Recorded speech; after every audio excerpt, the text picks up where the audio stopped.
Alright, let's go take a look at the opening. Or does it boot us straight to the... Oh, it boots us straight to here. Oh, right.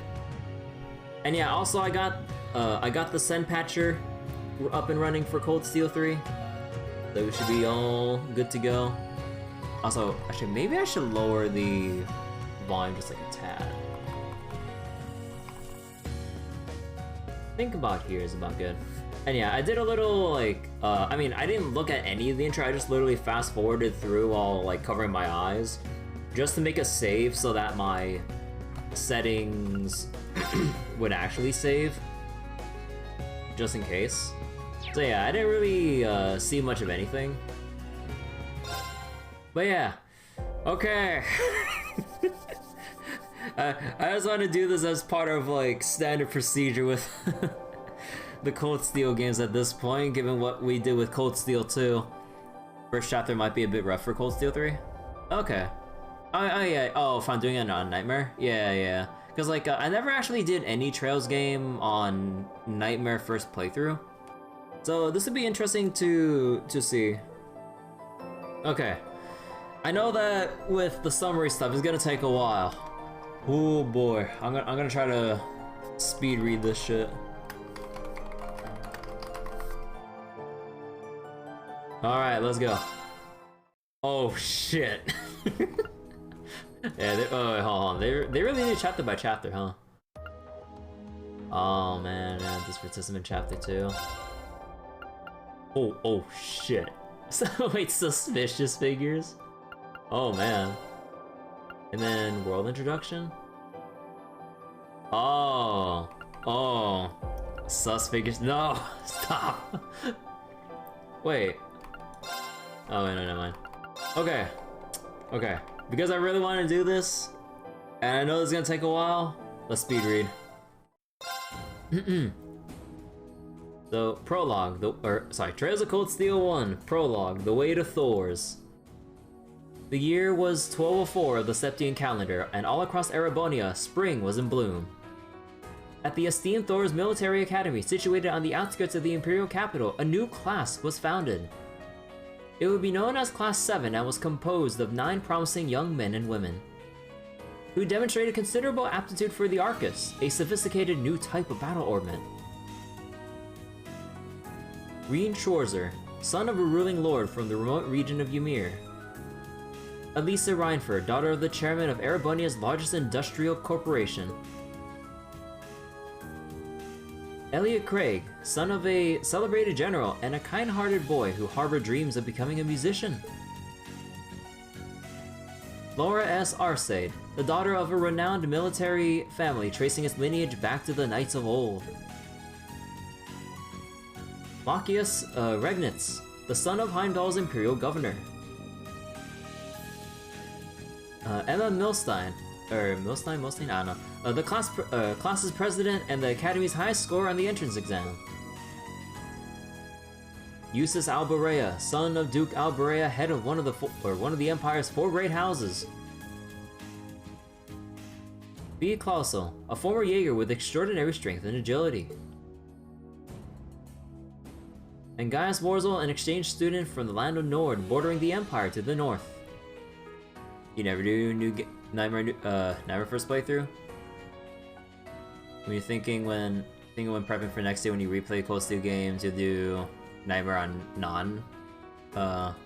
New Game Plus? Wait, non-New Game Plus?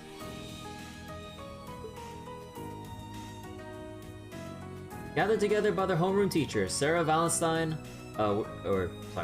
Sarah Valenstein, they were put through a difficult trial. Some were quick to work together, others less so, but eventually all were able to surmount the challenge they faced. They were then asked to decide whether, knowing the difficulty of the curriculum, they still wished to be a part of Class 7. Each had his or her own reasons, but each ultimately heeded the call, and that day, Thor's newest class began. Oh wait, non-NG plus meaning you do a new game with nothing? Oh, huh.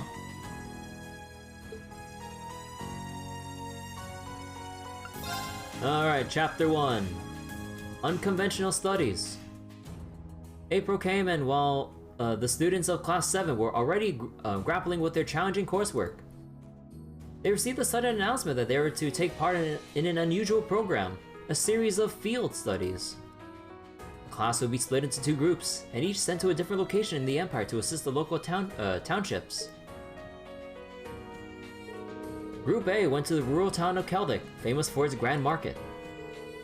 Through their tasks, they gained a greater understanding of one another, and all appeared to be going well on the surface. You don't know after 100%ing Cold Steel 3? You feel that Cold Steel 3's difficulty-wise was reasonable enough to do first playthrough Nightmare? We'll see.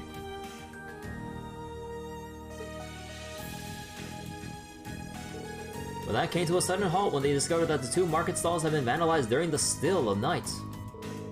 Determined to find the culprit, Group A made their way to Lunaria Nature Park. They found and apprehended the group of bandits responsible, but were immediately surrounded by the provincial army, who turned out to be in league with the bandits all along.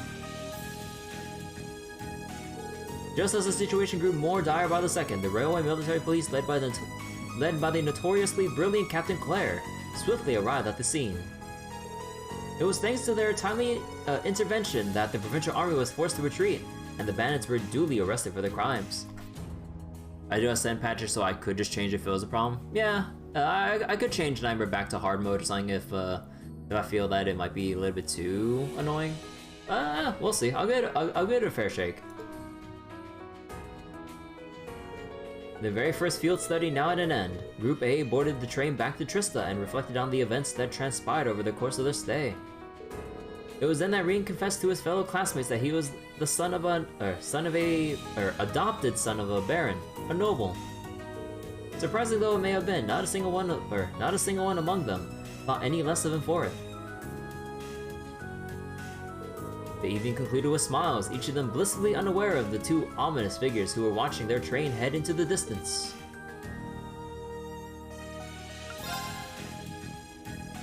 Chapter 2: The Verdant City. May came, filling the town of Trista with greenery. Meanwhile, Class 7's schedule was growing busier by the day. Reen found himself at odds with Machias for keeping his noble status a secret.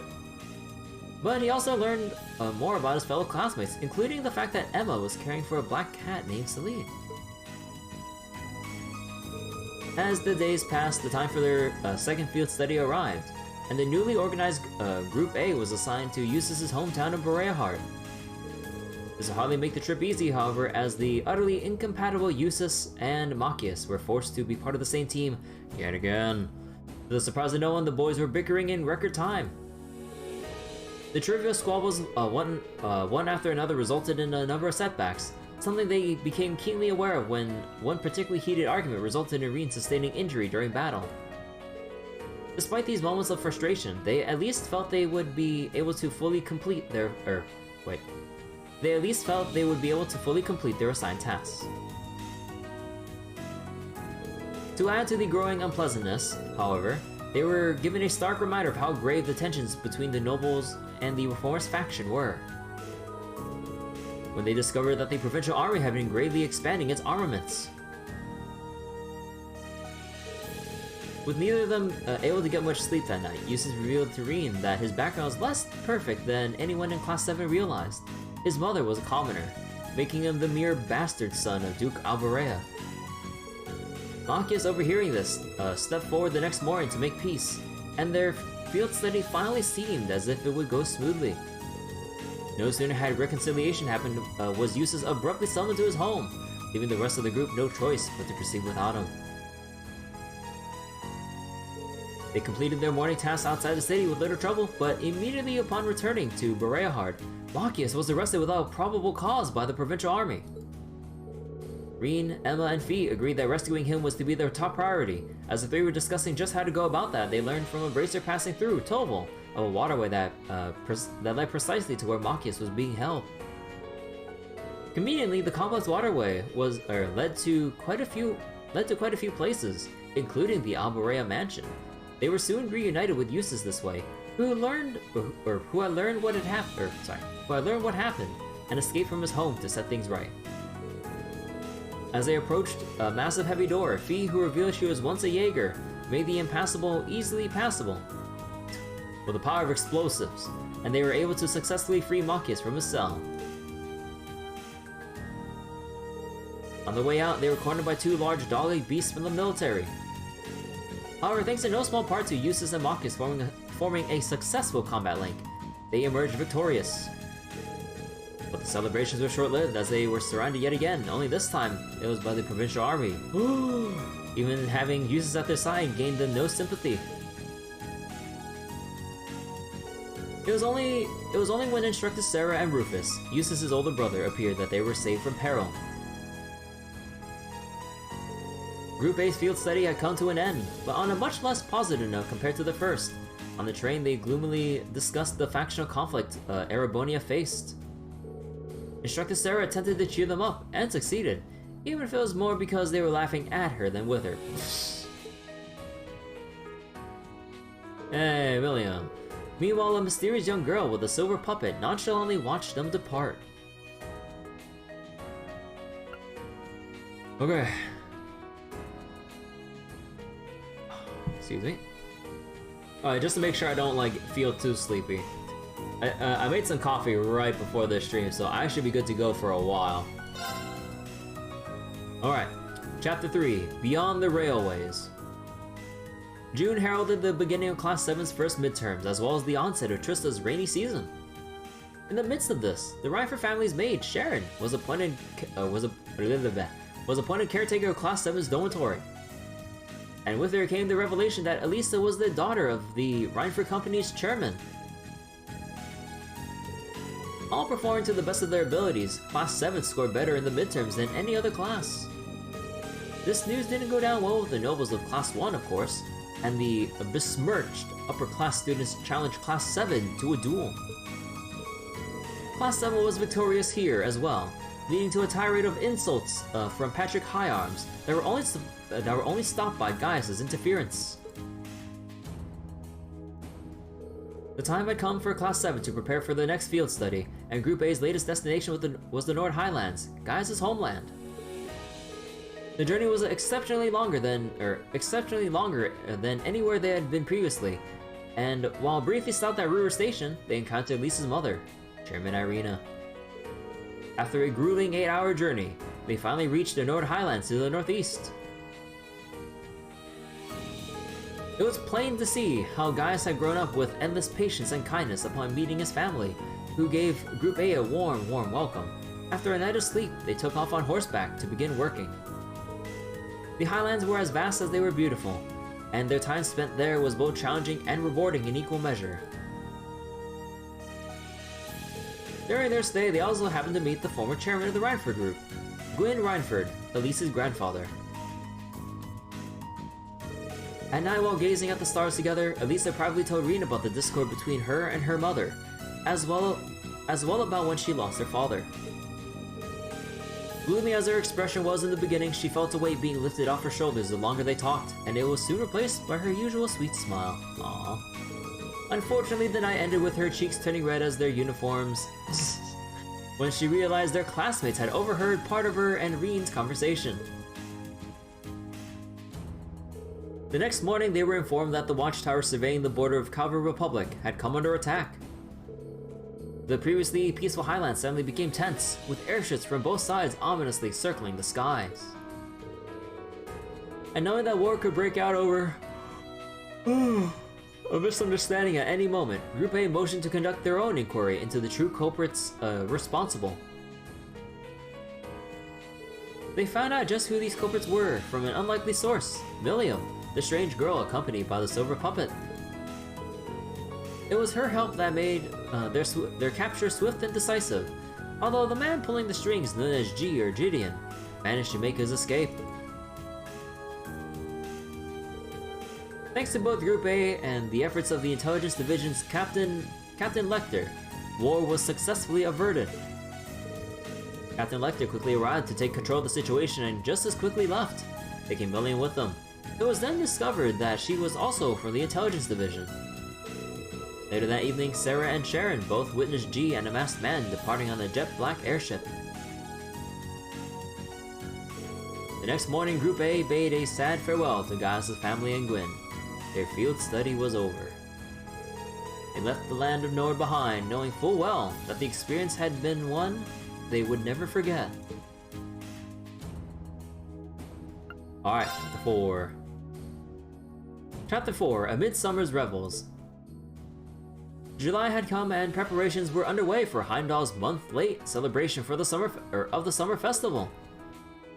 At the academy, the addition of swimming lessons to the schedule put a spring into the step of Reen and his friends. However, Laura and Fee's already strained relationship was reaching a breaking point due to the gulf between their beliefs.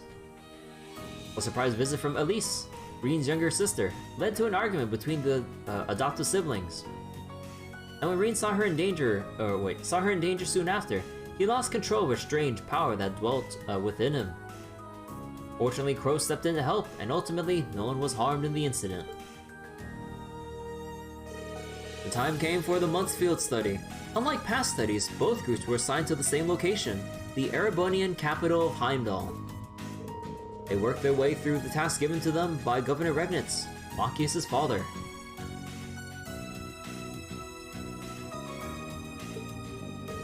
And a show of strength by Elliot led Laura and Fee to settle their differences.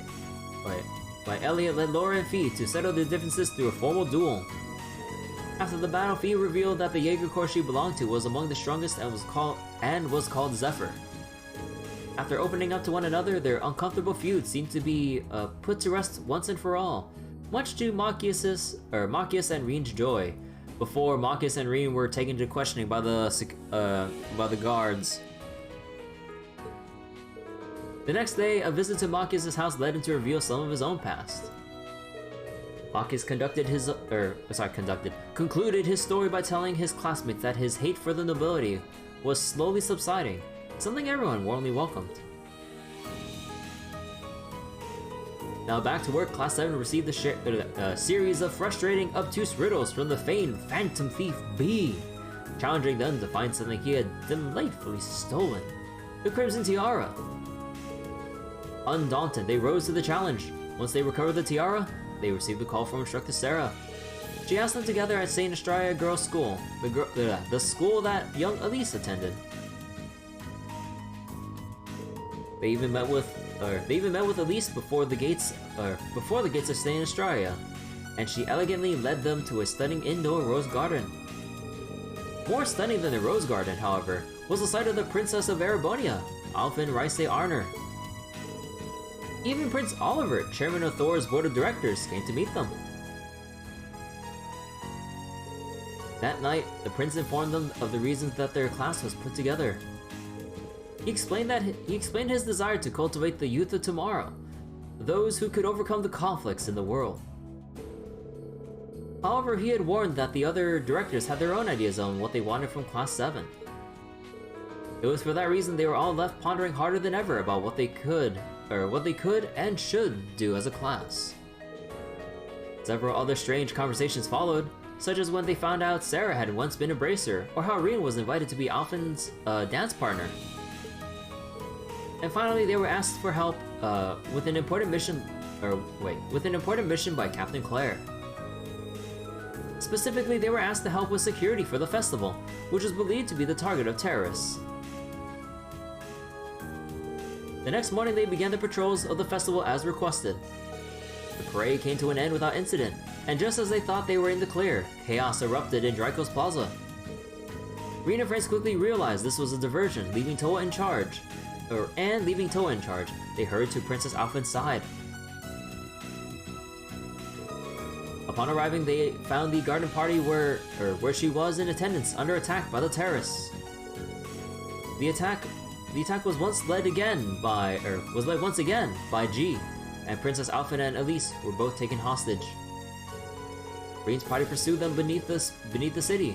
G summoned a mighty bone dragon, and while quite the challenge, they were able to defeat it.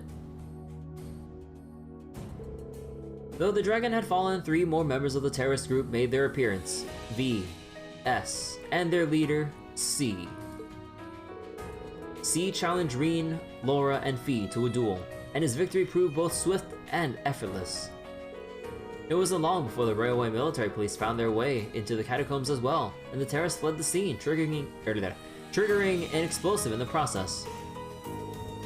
As they made their escape, they finally announced their organization's name, the Imperial Liberation Front.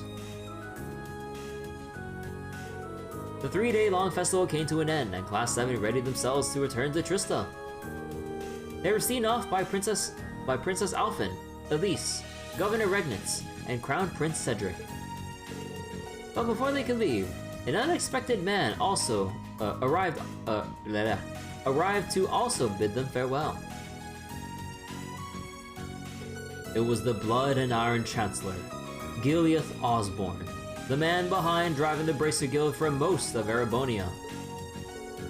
Disregarding that Sarah was clearly not happy to see him, he gave his own encouragement to Class 7, telling them, "Nurture the bonds you share, and train up bodies and wills of steel."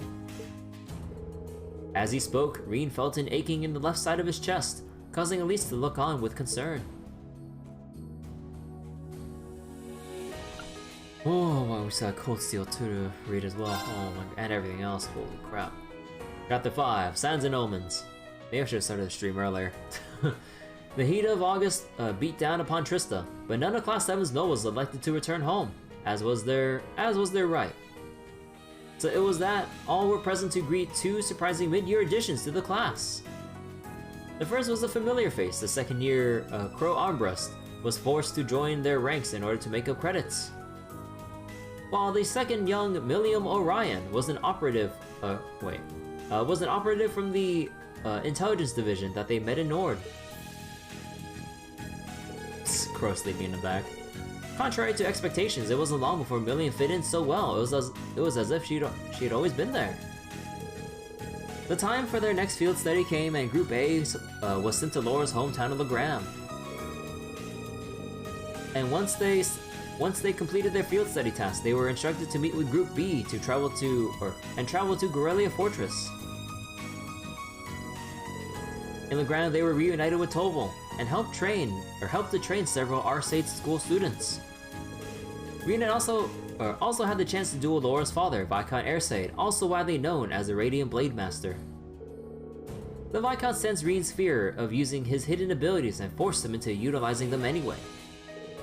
And through this, he had taught him the importance of accepting yourself for who you are. The next day, the noble faction's leader, Duke Kyan, paid a surprise visit to the town. Troubled by recent developments in the faction, Viscount Airsaid left Legram with Toval, and Group A was left to look after the town while completing their remaining tasks. That night, they had to travel to a nearby castle to rescue two young children who would wander inside its perilous corridors. Thanks to Emma's knowledge of the occult and the timely aid of a mysterious knight, they managed to do so. You know, I just love how during this scene, like, actually, what was the train called? Eisengraph? Or whatever? Like, I just love how it sped by super fast, but then for that, like, frame of time, like, everything was just in slow motion where they know they locked eyes with each other, when in reality it was, like, a split second, but I'm just like, bro, come on, it's going so goddamn fast. It's like, that was him! It's like, bro, like, how fast is that going again?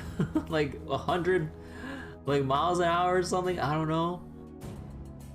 The next morning, they departed Legram as per their schedule and made their way to Kellic Station to meet with Group B. There, they saw a special train taking Chancellor Osborne and Prince Oliver to the trade conference in Crossbell. To Reen's surprise, he saw it pass in slow motion, as he could clearly see Osborne, Oliver, and Toa on board. Also, fun fact, if you played Trails to Azure, at least the regular version, not the Evo version, you don't actually see Toa because she wasn't put in there. But in the Evo version, they did put Toa in there. And I'm like, huh. And yeah, to say the least, I mean, I didn't see like what her lines were or anything, but yeah, Toa was pretty shaken by all the trade conference stuff. Ooh. The two groups reunited soon thereafter, finally making their way towards Gorelia Fortress. The fortress stood as a vast wall between Erebonia and its longtime enemy, the Calvin Republic, while also possessing 2 huge railway guns capable of targeting Crossbell City, which stood between the two. Upon arriving, they were shown inside by Major Neidhart, their military science instructor at the academy. They soon met Elliot's father, Lieutenant General Craig, and witnessed a military exercise. They were stunned by the overwhelming power the weaponry on display possessed. In the end, each of them left with the sinking feeling that all their combat skills they were learning at Thor's were for naught. Once they recovered from the shock of the previous day's events, they were given a lecture by Sarah and Neidhart. They were soon bombarded with the news of terrorists attacking Crossbell, and specifically the site of the trade conference. And no sooner had they heard this, did the fortress itself come under attack by out of control unmanned tanks. This was followed by the arrival of 2 black airships belonging to the Imperial Liberation Front. Amid the chaos, Class 7 resolved to aid Sarah and Neidhart in subduing the terrorists. They learned their aim was to activate the 2 railway guns and use them to attack the trade conference. And that by doing so, they intended to bury Chancellor Osborne, with little concern over how many innocents died with them. After a fierce battle, Group A defeated S, now known as Scarlet, one of the terrorist executives. Meanwhile, Group B defeated V, revealed to be Vulcan, and together they were able to prevent the worst-case scenario. Regrettably, both terrorist executives were allowed to escape by the sudden arrival of an airship. And the voice of their leader, C, delivered a chilling warning of their next attack before the airship took to the skies. Alright, Chapter 6. Progressive Chaos. So much chaos in these summaries. In September, Thor's board of directors convened for the regular meeting. The 3 directors, each related to a member of Class 7, debated on how the academy ought to be run. They ended up voting on whether Class 7 would continue their field studies in light of the events at Gorelia Fortress. Prince Oliver delivered a rousing speech in favor of their continuation. And in the end, all 3 directors consented, paving the way for September's field study to go forward. Meanwhile, all of Thor's was in the midst of preparing for the Academy Festival that was scheduled for the end of October. Class 7 was struggling to think of something that they could do for it with their small numbers. Eventually, inspiration came to them in the form of a hint from Toa. Their contribution would be a live musical performance on stage. The day came for the next field study to begin, and they were summoned to the Academy field. Once there, they heard an unusual surprising sound. A crimson airship hovered above them. Its name was the Courageous, and notably on board were Prince Oliver, Toval, and its captain, Viscount Airsade.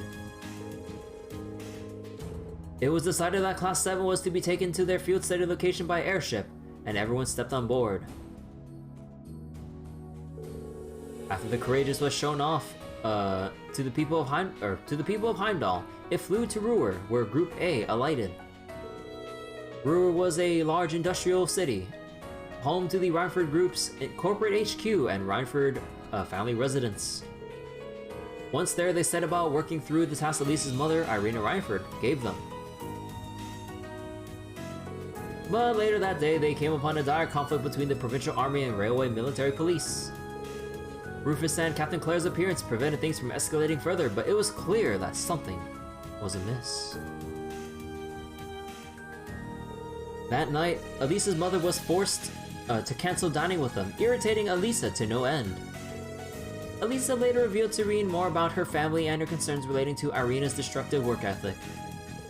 No sooner had they finished speaking did Reen receive a call from Captain Claire, who asked if the two could meet privately at a nearby bar. He agreed, but not before escaping Fee's notice. Reen spotted her as he left the building, and the two decided to meet Captain Claire together. The captain informed them of conflicts within the Reinford group, as well as expressed how there was a chance the RMP could personally investigate the matter. The next morning, Class 7 agreed to look into the matter of the conflicts themselves, along with their new field study tasks.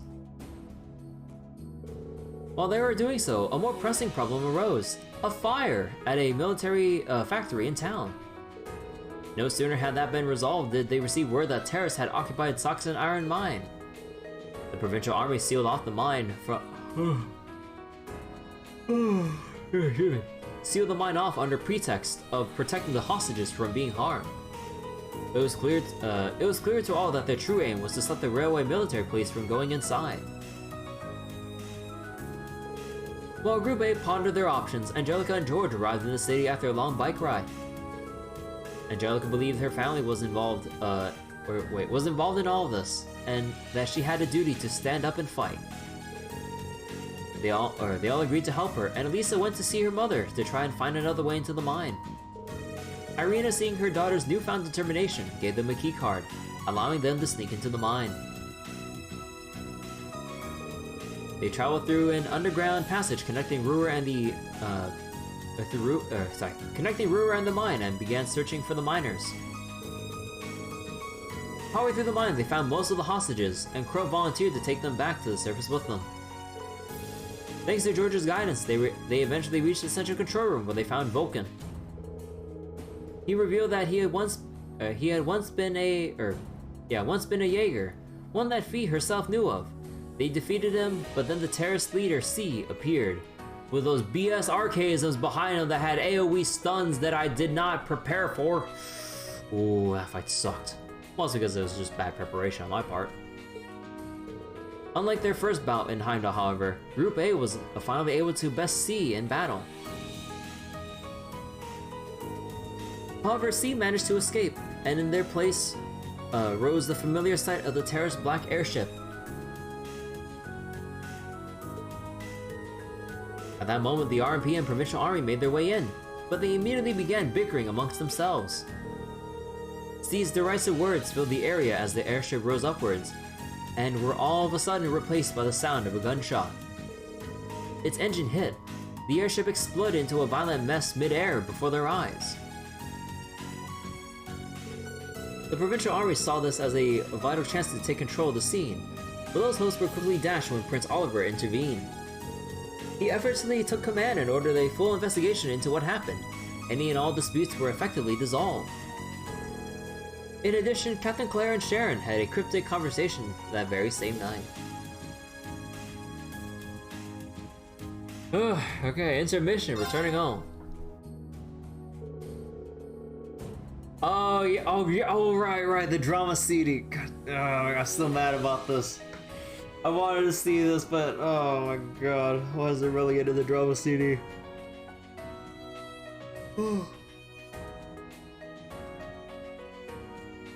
So the following is a summary of events from the Trails of Cold Steel drama CD, Returning Home.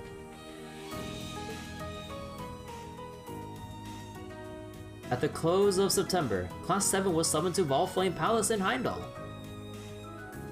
There, they were to be recognized for the bravery of both Guerrilla Fortress and Saxon Iron Mine. It turned out their presence had been requested by none other than the Emperor of Erebonia himself, Eugen III. They were granted an audience with him, Empress Priscilla, Princes Oliver and Cedric, and Princess Alphen. During their visit, they also encountered Chancellor Osborne and Governor Regnitz, as well as the heads of the four great houses, Dukes Alvarea and Cayenne, and Marcos Ragnar and High Arms. You know, again, in Cold Steel 2, we never really saw much of what Duke High Arms really did. I'm just really curious to learn more about him. But, well, I guess we'll see eventually.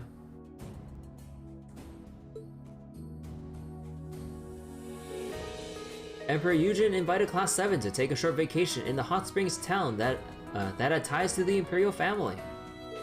That town was none other than Ymir, where Reen grew up. They went by special train followed by cable car for the last leg of the trip, and soon they found Ymir, which is full of fall foliage. Upon arriving, they were shown to the Phoenix Wings, a gift from the Imperial family, where they would stay for the duration of their trip. They left their belongings in their rooms, then held a meeting to figure out everyone's roles in the concert for the Academy Festival. And while some members of the group had objections, eventually everyone agreed to Reen, Elliot, and Crow's various proposals.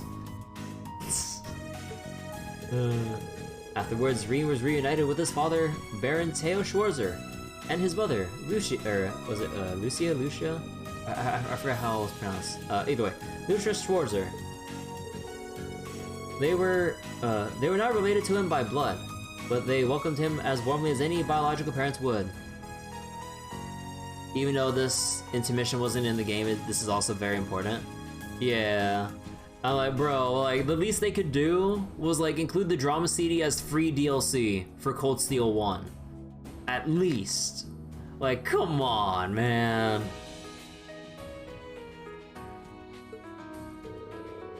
Reen's father gave him a letter from Master Ka-Fi, who seemed aware that Reen was still hesitating. All his classmates could do was watch over him as he continued to do so. That night, after his classmates had gone to bed, Reen received a surprising request from Angelica. She told him that her father had forced her to withdraw from the academy, and as a parting gift, she asked him to accept her orbital bike. Aww. You read it on the website they had for the game? Unsure what to do, he was unable to answer immediately, and decided to think about it in the open-air bath. Talking to Laura and Elisa there eased his spirits, but as they spoke, he saw something that shocked him. It was snow. Something he wouldn't have expected to see early in October. Snow continued to fall heavily well into the following morning, suggesting that something was amiss. Reen decided to find out what. In some ways, Reen took this as a chance to overcome a similar traumatic experience that had occurred 8 years prior. His classmates happily accompanied him without a second thought. Soon enough, they encountered a giant monster made of ice. After a fierce battle, they defeated it, but came face to face with Blue Blanc of Ouroboros. He was fascinated by the many mysteries surrounding Reen, even going so far as to taunt him. But Reen refused to be taken in by such pettiness, and Blue Blanc was forced to retreat. In the end, they were able to stop the strange snow, and Ymir returned to Ymir unharmed. As Baron Schwarzer bade farewell to them, he handed his son a scroll that he had received from Master Ka-Fi. Oh. It was an 8 leaves, a 1-blade intermediate level scroll, which would give Reen a new target to work for. They said their farewells and finally left for the trip back to the academy, with Reen feeling as though they had grown greatly as a result of the experience. Alright, final chapter of Cold Steel 1, Put to the Test. Safely back from their brief trip to Ymir, Reen and his classmates began practicing for their upcoming concert. Under the watchful eyes of Elliot and Crow, they put all they had into their practice sessions. And thanks in part to the fact they weren't all complete amateurs, they were finally ready to perform. The time came for the preparatory day before the festival. Reen chose a classmate to accompany him. I love how it's vague because you actually get to choose who it was that you take with you, to accompany him to collect the finished outfits from a boutique in Heimdall. But walking out with the outfits in tow, he ran into someone he wasn't expecting to see. Who could it be? It was the famous opera singer Vita Clotilde, also known as the Azure Diva. Though Reen was more familiar with her as Misty, the host of the radio program Broadcast in Trista. Having met her once already, Reen took the chance to invite her to attend the festival and watch their concert. The time finally came for the 2-day-long festival, to begin. Reen spent the first day helping the student council, visiting attractions with classmates in his spare time. As the day came to an end, Class 7 gathered for a final meeting to discuss the concert being held the next day. During the discussions, however, they heard the sound of a bell chiming from far away. The source of the chiming turned out to be the old schoolhouse that they had become so well acquainted with. Given permission by Sarah and Principal Van Dyke, they descended to the lowest floor. Each and every one of them were stunned by its new appearance. Guided by Emma and Celine, who seemed to know something, they resolved to restore the building back to normal.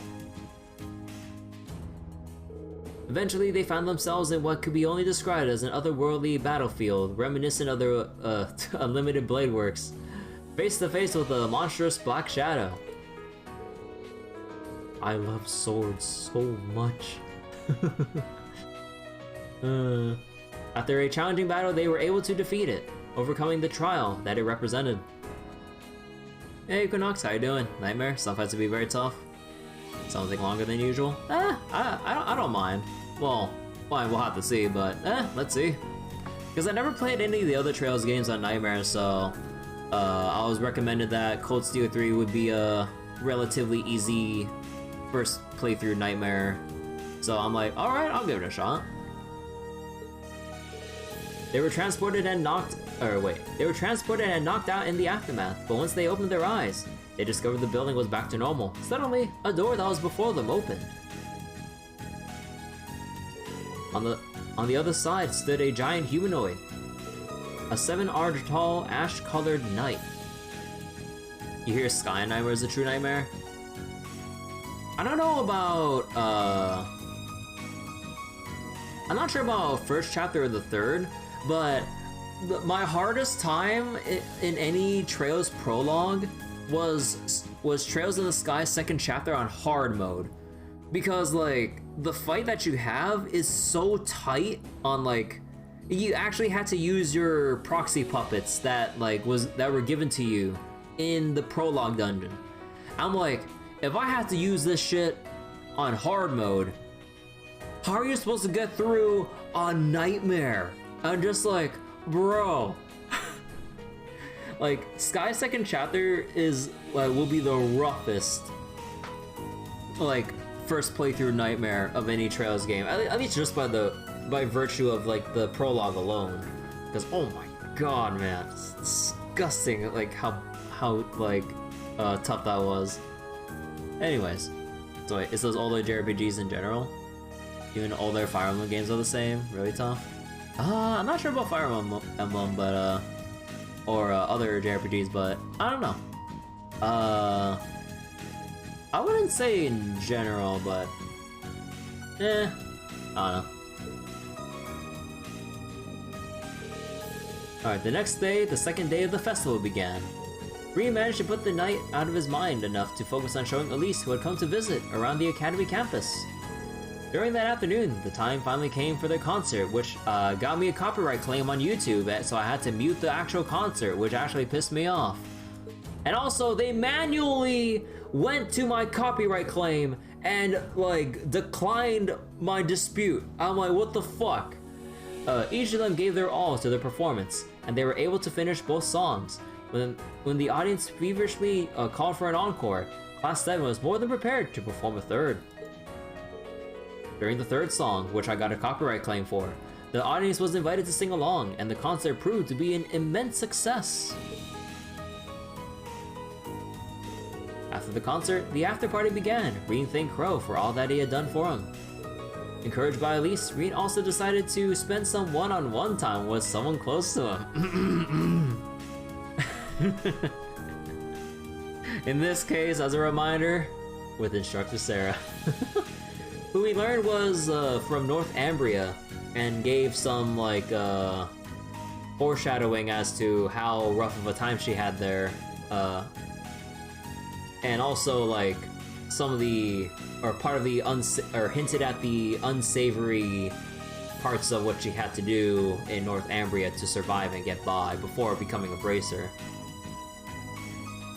Unfortunately, the party was brought to an abrupt end by the shocking proclamation from Principal Van Dyke.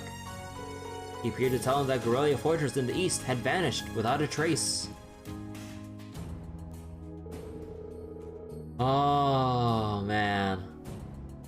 Seeing this from the Erebonian perspective in Cold Steel 1, and also, like, coming off from seeing it in the Crossbelling perspective in Trails of Azure, like, holy shit, man.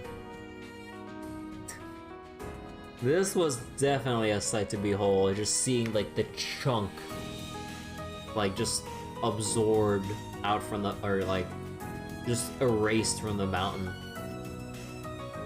A week passed since then, and the air in Erebonia was more tense than ever. Was more tense than ever before. It was concluded that the fortress's disappearance was due to an attack by Crossbell State. To be fair, that's true. And it was shortly announced that Chancellor Osborne would be making a speech to the nation at noon. Green and his classmates chose to listen to the speech through a radio in their classroom. Only Crow was missing, having supposedly gone to Heimdall to hear the speech in person.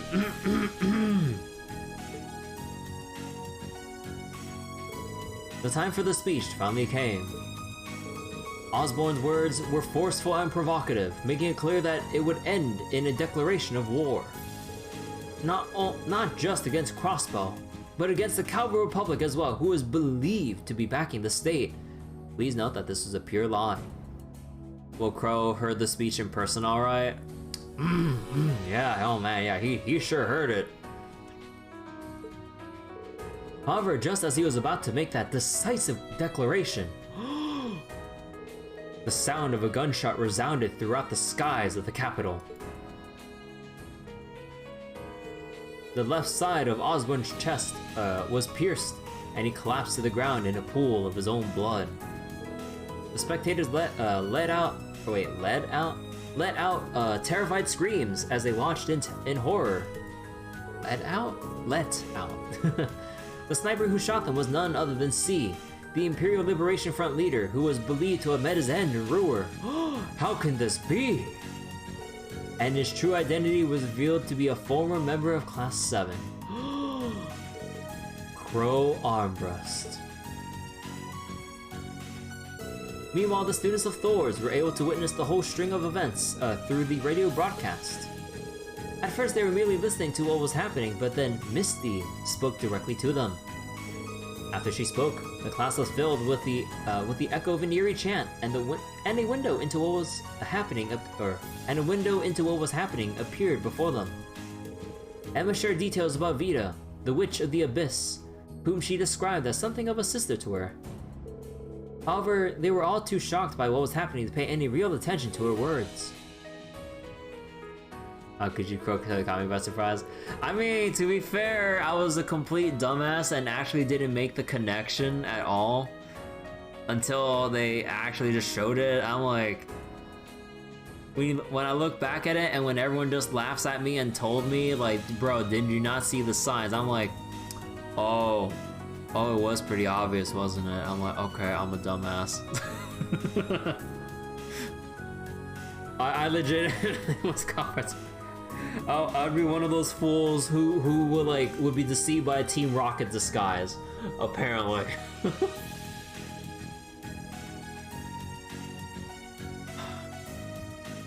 You miss totally obvious things all the time. Cause like, I don't know, cause like, I like Crow so much, cause like, I mean like, it wasn't like overtly obvious with like the signs, even though like it was relatively easy to put two and two together. At least I don't think like they were too in your face about like Crow's identity. So I'm like, I didn't really suspect him in general. But anyways, as they watched the glimmering visions of the capital before them, a giant silver airship appeared from above the clouds. From it began to fall countless humanoids, all of which immediately set about taking over the city. They were 7 arch tall knights known as Panzer Soldats, made with modern orbital technology. The Noble Alliance had built them some time in advance, all in preparation for this day. The Soldats used their incredible mobility to overwhelm the main battle tanks guarding Heimdall. And in no time at all, they reached Valflame Palace, making their occupation of the city complete. And in command of that operation were members of Zephyr, the Jaeger Corps that Fee once belonged to. Nearby, Vita Clotilde stood on top of Heimdall's opera house, blissfully watching the Silver Ark descend on the palace. She was met by Blue Blanc, who praised her work, addressing her as Ouroboros' second Anguis.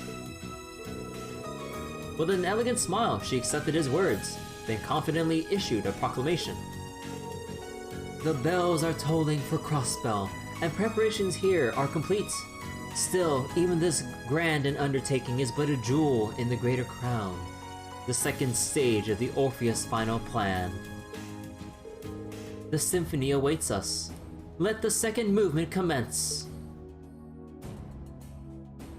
Meanwhile, Reen and his classmates weren't allowed much time to process what they had just seen.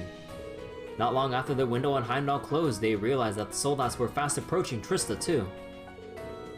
Sarah, Nightheart, the principal, and several other instructors defended the west exit valiantly. Eventually, they also received the aid of Sharon, who revealed herself to be an enforcer of Ouroboros. But while they still had their hands full, another group of soldiers began approaching from the east of the town. As such, Class 7 resolved to protect the east exit themselves. The battle for Trista began. First, Class 7 fought a Draken soldat. By aiming for its joints, they emerged victorious. But in a sad twist of fate, they were powerless to defeat the much stronger Spiegel unit that the Terrace Scarlet was piloting. Reen resolved to use the power deep within him as a last resort. Is he gonna save the thing? Okay, dost thou desire the power? But before he could, he heard a voice resound in his mind. He was standing in a strange, empty space. Before him stood Celine, who had urged him to call the voice's name. And loudly and clearly, he did just that. Heed my call, Valimar, the Ashen Knight! With a bang, the humanoid that they had found in the old schoolhouse came flying through the air, towards them. It landed, and Reen entered its core along with Celine. Although he had never seen the inside of such a thing before, he instinctively knew how to pilot it, and with that knowledge he was able to easily best Scarlet Spiegel. The air was filled with the cheers of his classmates, but they were soon silenced by a familiar voice. Whoa, hold up just a sec. Aren't you forgetting something? It came from above. The source of the voice was a large blue humanoid, one similar to the Divine Knight Reen was piloting. It was the Azure Knight, Ordine, piloted by none other than Crow. Reen despaired at the thought of having to fight him after all the time they had spent together. He tried whatever he could to reason with them, desperately attempting to avoid any further conflict. Yet Crow refused to listen, and with a wry smile, he declared that the crow Reen thought he knew was never real. Nevertheless, Reen made one last ditch attempt at trying to change his mind. So that's the plan if you win, huh? But what about if I win? Reen trusted that Crow would come back to him and the rest of Class 7 if he proved victorious, and the battle between the two Divine Knights began. The power of Crow's Azure Knight was immense, but Reen fought back as hard as he could, and he found himself able to fight on equal terms. Yeah, right. Finally, Reen saw the decisive opening he had been searching for. Enlightened Dominion! The Azure Knight fell to its knees from the impact of Valimar and Reen's attack. His classmates cried out with relief, but that relief was not to last. The next moment, the Azure Knight transformed, surging with mana. It drew closer to the Ashen Knight. Reen was stunned. All it took was a single hit from Ordine to send him flying backwards, defeated. His consciousness began to fade, and all he could do was wince in fear as the Azure Knight approached. No, you don't. Without hesitation, his classmates stood between him and Ordine in a protective stance. They didn't have a chance of defeating it, but they were determined to not let it draw any closer to Reen. Together, they resolved to buy him the time to escape, believing that he could one day bring the war to an end. Reen tried to protest, but Celine ordered Valimar to retreat from the area. Reen cried out in objection, his consciousness growing ever fainter. From outside, one of his close friends bade him a private farewell, but not unless you pick Instructor Sarah, which you don't get that little like close-up zoom out like from like looking at whoever you had your final bond scene with. So you can get that final look from one of your classmates, but if you pick Instructor Sarah, you get jack shit, which was what I got. Yeah. It was clear from their voice how much they cared for him, how prepared they were to face anything, even death. Fighting back tears, Reen cried out to them as the Ashen Knight took to the sky. All he could do was watch from above as the hopeless battle began. No! They need me! Let me stay! His cries resounded endlessly throughout the crimson sky. Oh, and that's Cold Steel 1!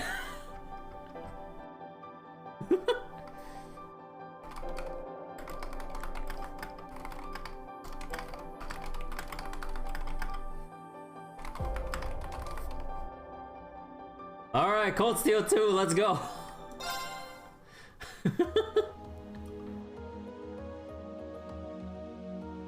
Now welcome to the longest chapters, well, acts in Trail's history, because oh my gosh.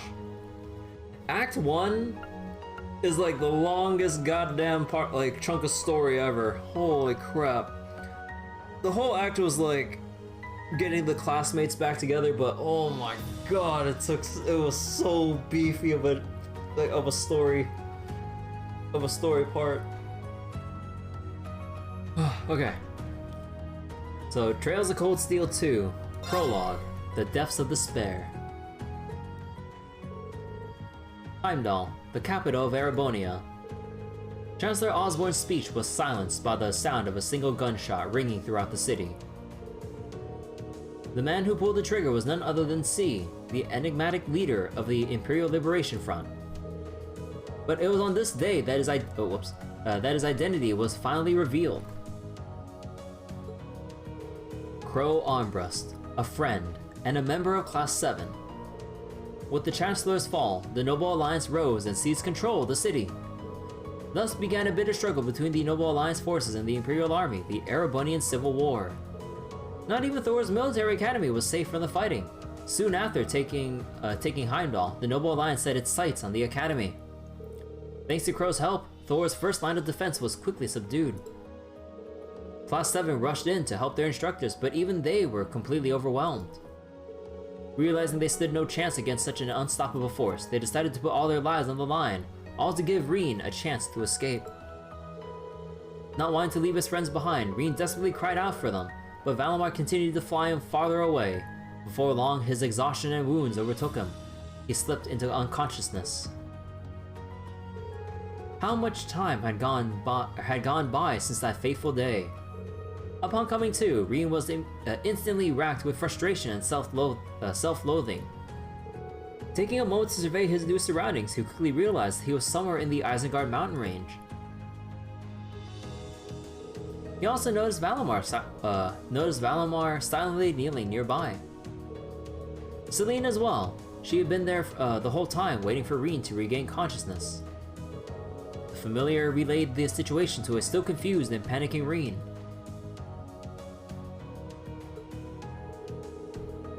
A month had passed since that fateful day. He was torn from his friends.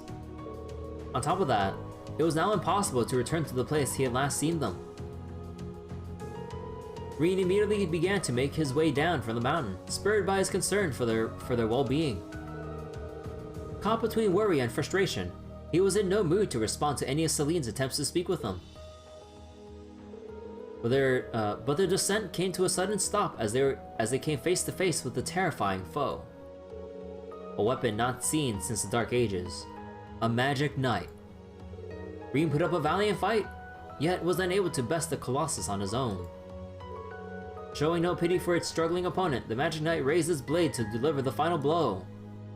But at the last moment, its mighty swing was interrupted by a powerful orbital art.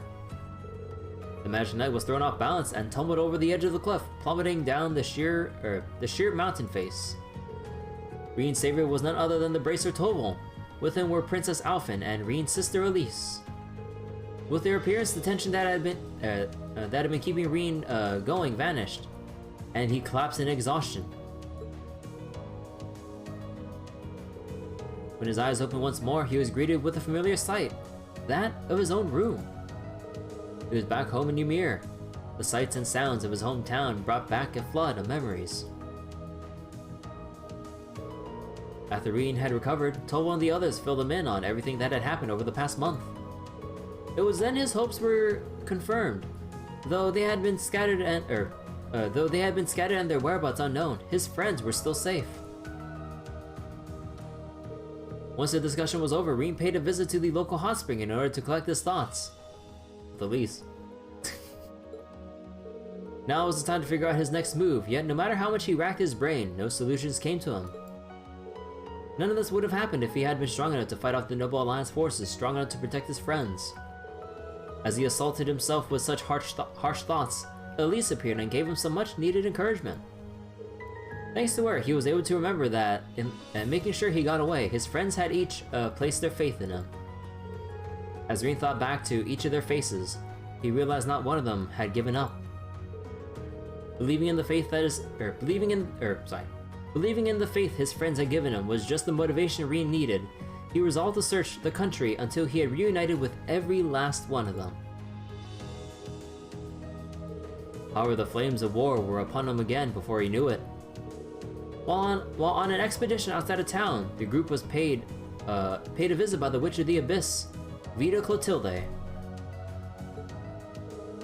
She had appeared to give them a warning, though the sound of gunfire coming from Ymir was proof it had come too late.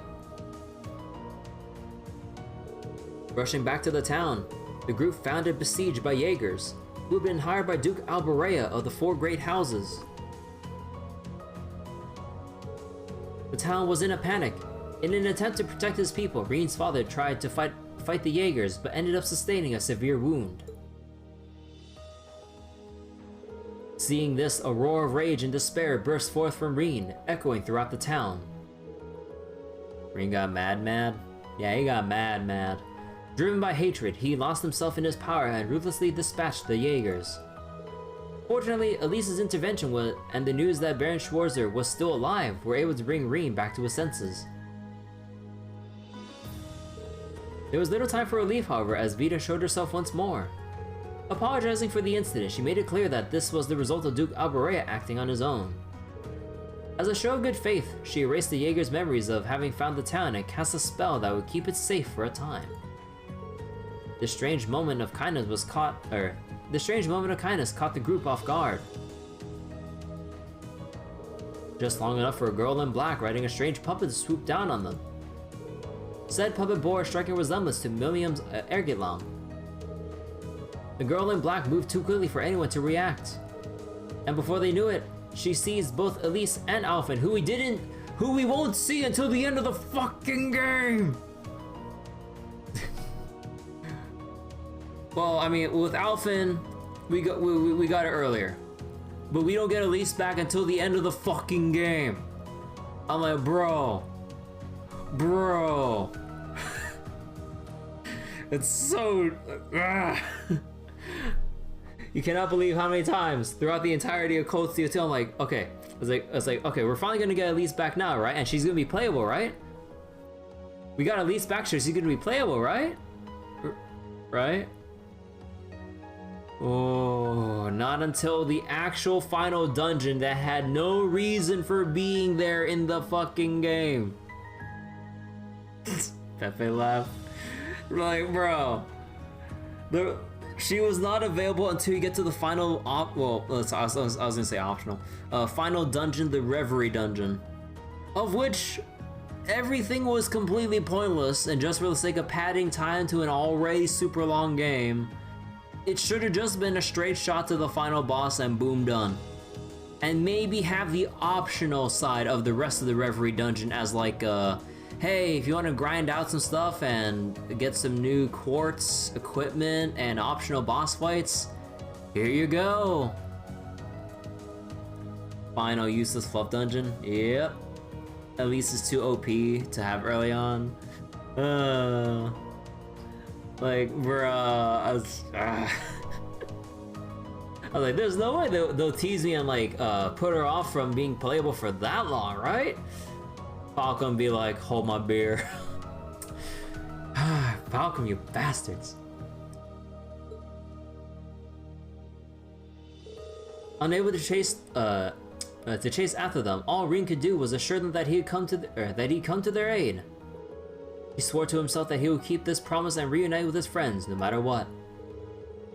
With that vow lingering in his heart, he set off into a war-torn Erebonia.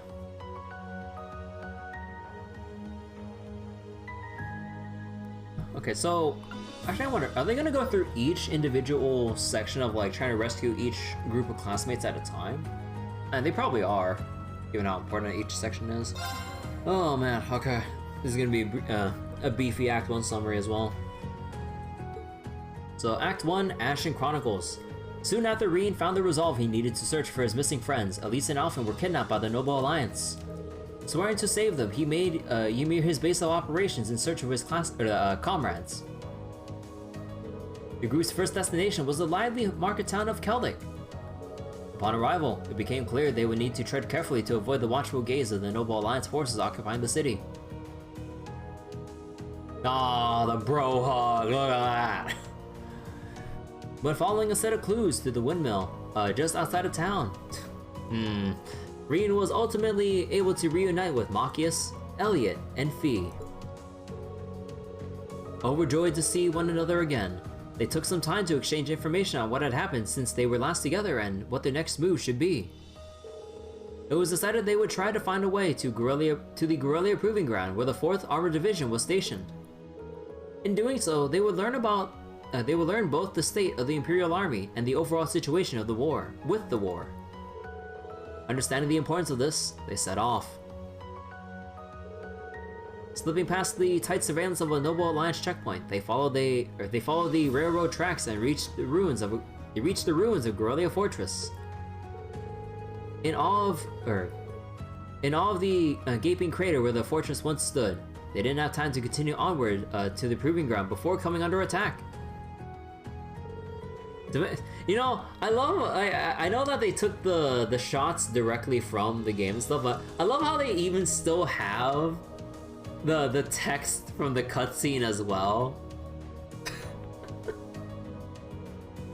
I love how they still have the text from the cutscene instead of just like a blank one with no text. To make matters worse, their foes were an especially formidable pair. Before them stood Trap Master Zeno and Leonidas the Behemoth, regimental commanders of Zephyr, the Jaeger Corps that Fee grew up in. The group put everything they had into fighting the two combat specialists. A brief clash wasn't enough to drive them away though. Both of the Jaegers seemed prepared to use their full power in round 2. Before they could, however, the battle was interrupted by a squad of Noble Alliance soldiers and Panzersoldaten. They were planning to launch a surprise attack on the Proving Ground. But in doing so, they happened to stumble upon Class 7's battle with the Jaegers. The commander of the squad ordered Zeno and Leo to get out of their way. Though annoyed, the two obliged, choosing to watch what would come next from afar. In their place, Class 7 now faced a squad of fully armed Panzersoldaten. Rin was able to fend them off by summoning Valimar, but the greater numbers still gave them the advantage. But just when these situations seemed the most dire, a hearty roar reverberated through the battle, turning the situation on its head. Its owner was Elliot's father, Lieutenant General Craig, standing tall atop a tank. The 4th Armored Division followed behind them, launching a full frontal assault on the Noble Alliance troops. What's more, the Railway Military Police, led by Captain Claire herself, arrived to provide backup. With their aid, the Noble Alliance was swiftly repelled, and thus Class 7 was able to rendezvous with the 4th Armored Division. As a result, they were able to receive key information from Lieutenant General Craig himself. According to him, the Imperial Army was making a steady recovery, but had little info regarding the situation near Heimdall. He ended by suggesting that the students stay with him, and the Imperial Army. The Marines' priority lay in reuniting with the rest of Class 7. With that settled, the group set off towards their next destination. This time, they aimed for the Nord Highlands, situated at the northern part of the border between Erebony and Cal. I love how there's still the treasure chest down there. I love how there's still the treasure chest down there. According to Lieutenant General Zex Vander, the Noble Alliance and Calvard's army had joined forces to attack the Imperial Army's forces in the area. What's more, the watchtower had been occupied and was being used to jam any attempts to call for reinforcements. As things stood, it was only a matter of time before the gate before the gate the Imperial Army was defending fell.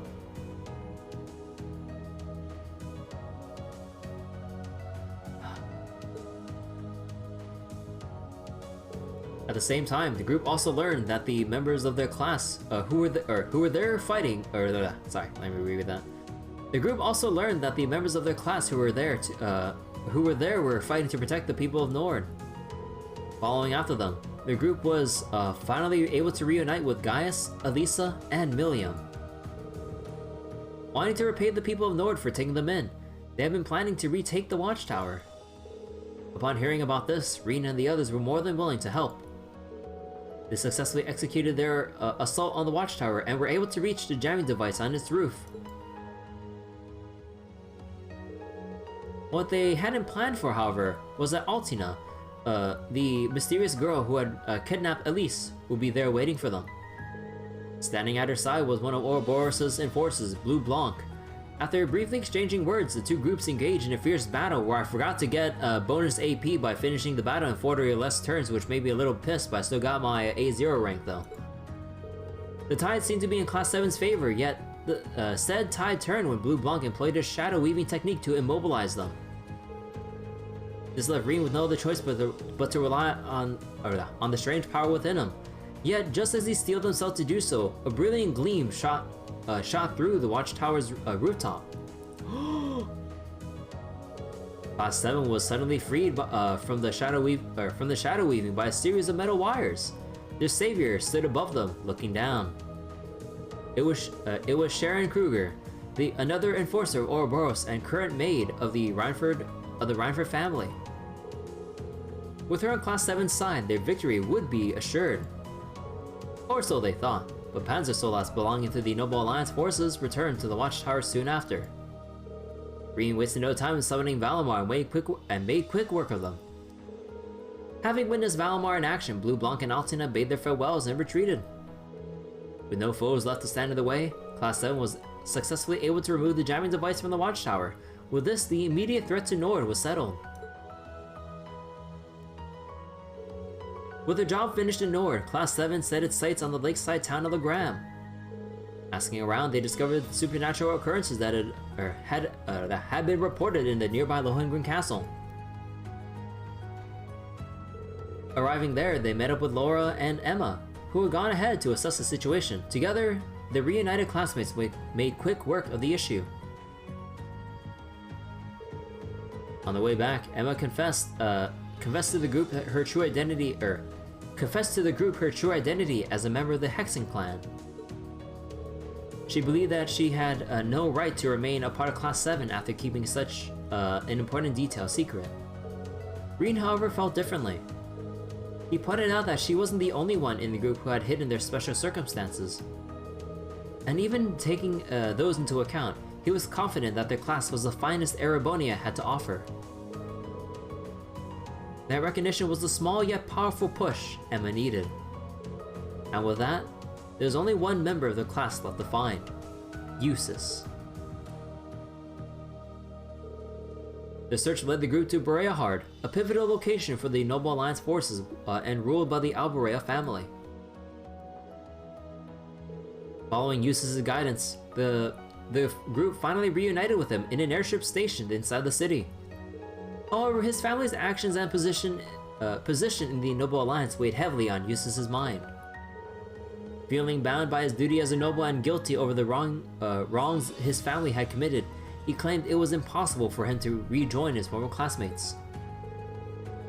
Hearing this, Reen posed a question. What were Eustace's personal feelings on the matter?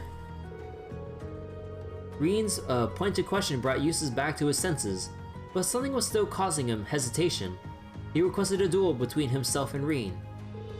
Reen accepted, and they proceeded to lock blades with one another.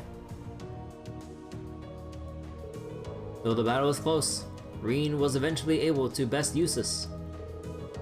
Through this battle, Eustace finally gained the determination he needed to stand against his family and rejoin his friends. As always though, things didn't proceed quite as smoothly. Before they could finish their celebrations, 2 agents of Ouroboros made their presence known. One was Duvalie the Swift, head knight of the Stall Ritter. The other was McBurn, whose name is the worst fucking name in the history of names, like fucking McBurn, come on! Known as the Almighty Conflagration, and arguably the Society's mightiest member. They had been dispatched to restrain Class 7, leaving the group with little choice but to fight. Despite the students' best efforts, the difference in power between them was just too great. Just as all hope seemed lost, a familiar voice rung out above them. Dropping into the scene in a blaze of her namesake purple lightning was none other than Sarah Valentine, former A-rank bracer and Class 7's homeroom teacher. With her in the picture, McBurn's motivation to fight was set ablaze. Another clash seemed unavoidable, but was interrupted by the arrival of yet another party. Who invited the third party? What the fuck? Fire pun.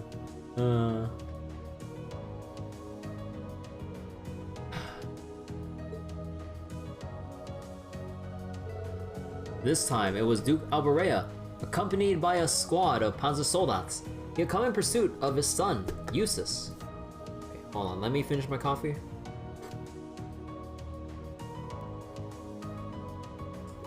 Okay.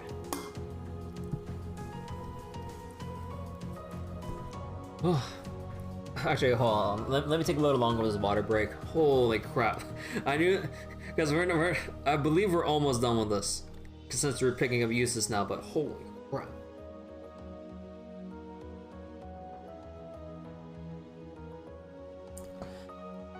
Oh, dude, I swear, my voice is going to be wrecked before we even get to start the actual game. I know I know I don't have to do this summary, but I really want to.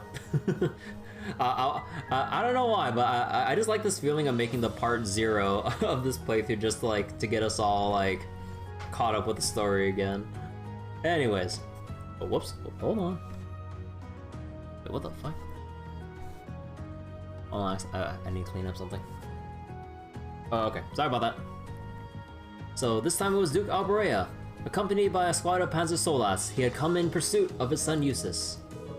Their appearance doused McBurn's enthusiasm, causing him and a distraught Duvalie to leave. With that, the only foes left to oppose Class 7 were Duke Alberea's Soldats. Calling upon Valimar once more, Reen made short work of them. Once done, they wasted no time in leaving Berea hard through the spirit path. Eustace bid his outraged father farewell before vanishing with the rest of his classmates. With another challenge safely overcome.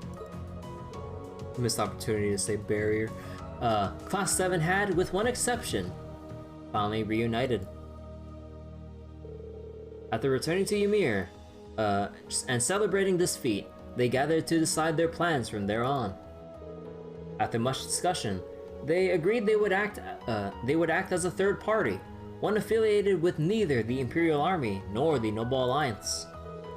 However, they weren't able to decide what they wanted to accomplish by forming this third faction. In the midst of their discussion, a voice rang out through the room, one they'd have rather not heard at such a time. Well, doesn't this look fun? Mind if I join in? Oh yeah, that was Vita, reading that. I was like, wait, who said this line again? A projection of Vita appeared before them, accompanied by the roar of a massive engine. One look out the window was enough to make its source clear. The Pantagruel, the Noble Alliance's flagship, was hovering above the town. The group rushed outside to assess the situation, just in time to see Crow descending from the ship in Ordine. Accompanying him were Zephyr and members of Ouroboros and Rufus. Desperate to protect his hometown, Reen piloted Valimar to fight Crow. Yet in the end, he was barely able to put a scratch on him. The rest of Class 7 took up arms as well, but Rufus single-handedly dispatched them with similar ease. Making it crystal clear that they lacked the means to oppose him, Duke Kyan revealed the reason for his visit. He had come to invite Reen aboard the Pantagruel. Should Reen acquiesce, the Noble Alliance would stay away from Ymir for the remainder of the war. Despite their misgivings, the group had little choice but to accept, and thus Reen made his way aboard the Titanic ship. Oh, yeah. Even though the summary was nowhere as long as that entire game, or Act 1 in the game, I mean. Oh my god, that was a beefy summary. Oh, okay.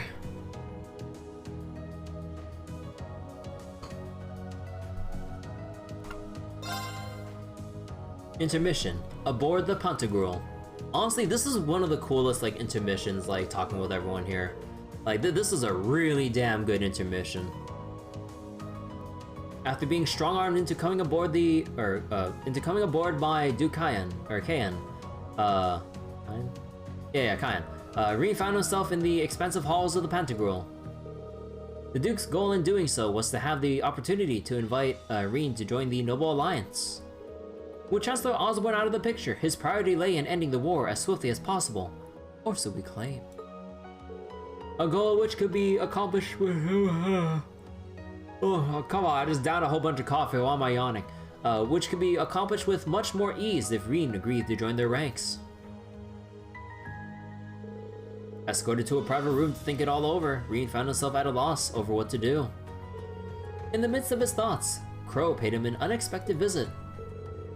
Realizing that he hadn't changed much at all in spite of everything, Reen began to question him. Why did he loathe Chancellor Osborne so much? What led him to form the Imperial Liberation Front? Unable to resist Reen's earnest questions, Crow gave in and agreed to talk. At a young age, he had lost both his hometown and family to Osborne's schemes. He then wandered the country until he met Duke Kyan. The two allied over their shared grudge for Osborne, and funded by the Duke, Crow sought out like-minded people to form the Imperial Liberation Front. During this time, Vita, who had been in contact with Duke Kyan, guided Crow to become Ordine's Awakener. Finally, he enrolled himself in Thor's as a cover for his true goal: to assassinate Gileath Osborne and rid Erebonia of him once and for all. Though Reen was visibly upset by the story, Crow insists that he not let it influence his decision. Crow then took his leave, recommending Reen visit the ship's guest of honor room. Reen took the opportunity to wander around the ship, gathering information and speaking to the various people aboard, before finally heading to the guest of honor's room. There he found none other than Princess Alphen. According to her, Elise was currently being held with the rest of the Imperial family. After did I misread that? Whatever. After they briefly exchanged information, Alphen posed the question: would Reen join the Noble Alliance's forces, or would he escape from the ship? Reen, however, did not yet have an answer for her. His heart was telling him not to side with the Noble Alliance under any circumstances. Yet he also felt the desire to end the war as soon as possible, for Elise's sake. Hearing this, Alphen couldn't help but set Reen straight with a heartfelt speech. She told him he shouldn't use Elise as his excuse, not when Elise's greatest desire was for Reen to follow the path he believed in most. This opened Reen's eyes. He finally came to the realization that those he cherished felt the exact same way about him. And with that realization came further growth. The power he was once unable to control would no longer torment him. The only thing he had left to do was listen to his heart. And his heart's message was loud and clear. He would take Alphen and escape from the airship. With the help of his power, he was able to shake off all who stood in his way. Thus, they successfully reached the ship's deck. But Crow was already there, waiting for them. This led to a duel between Reen and Crow. No divine knights involved. Reen was able to use his power to gain the upper hand, but said power ran dry before he could land a decisive blow. What's worse, it gave time for those pursuing him to finally reach the deck too. With nowhere left to run, the situation couldn't have been any more dire. But then... suddenly, a red streak zoomed through the skies overhead. The Courageous had come to the rescue. Honestly, this moment was pretty damn sick. Cause like, everyone jumping down or teleporting in to back up Reen. This was like a super badass moment. Like, tensions are like super high. Although obviously, I guess you're to maybe assume stuff. They weren't really going to have an all-out attack aboard the Pantagruel this early into the game because we saw the rest of the game to play out. I'm like, dude, everyone here facing each other, I'm like, ooh, man. Like, I don't think the Pantagruel would have survived the destruction like this fighting would bring if everyone here actually fought. Like, goddamn. A number of trusty allies left from the cruiser and landed on the deck of the Pantagruel. Emma teleported herself and the rest of Class 7 aboard as well. Reen was both relieved and stunned at this turn of events, but the biggest surprise had yet to come. Prince Oliver, owner of the Courageous and chairman of Thor's, also made his appearance, and everyone was like, eh. When Prince Oliver and Blue Blanc kind of exchanged little banter between each other. Ah, my ultimate rival, or whatever the heck Blue Blanc says. I was like, alright, buddy. With both sides having assembled formidable rosters of equal strength, it was concluded that the battle would likely end in a draw. Appearing soon after, Vita suggested that the Noble Alliance take their lead to avoid a pointless battle. Actually, one moment.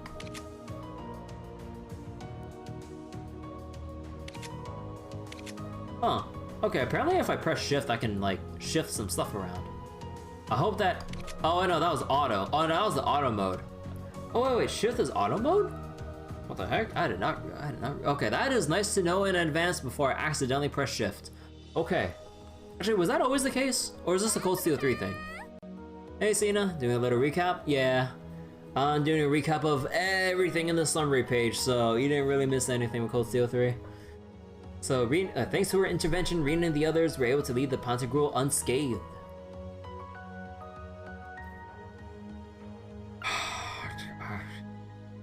Okay, this chapter name is a fucking lie. Finale my ass.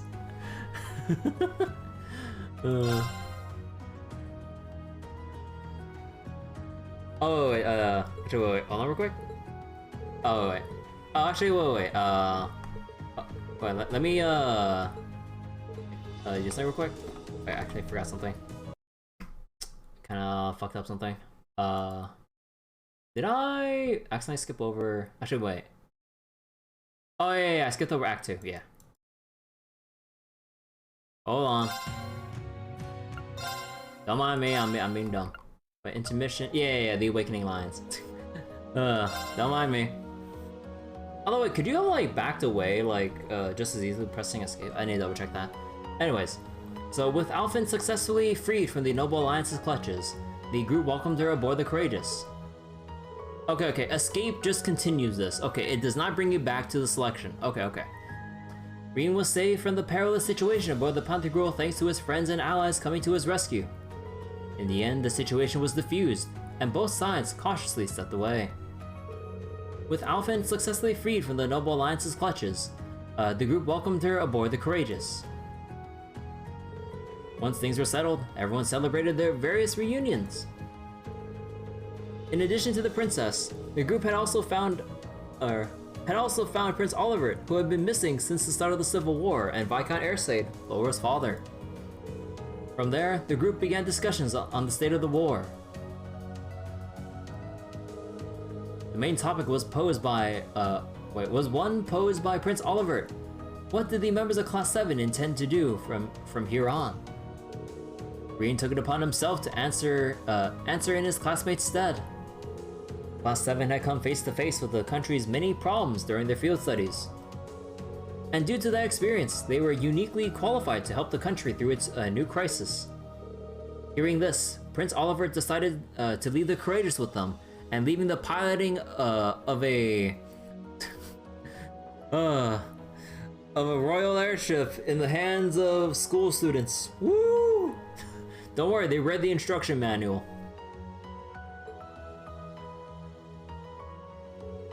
And also, Toa is goddamn cute with that captain's hat.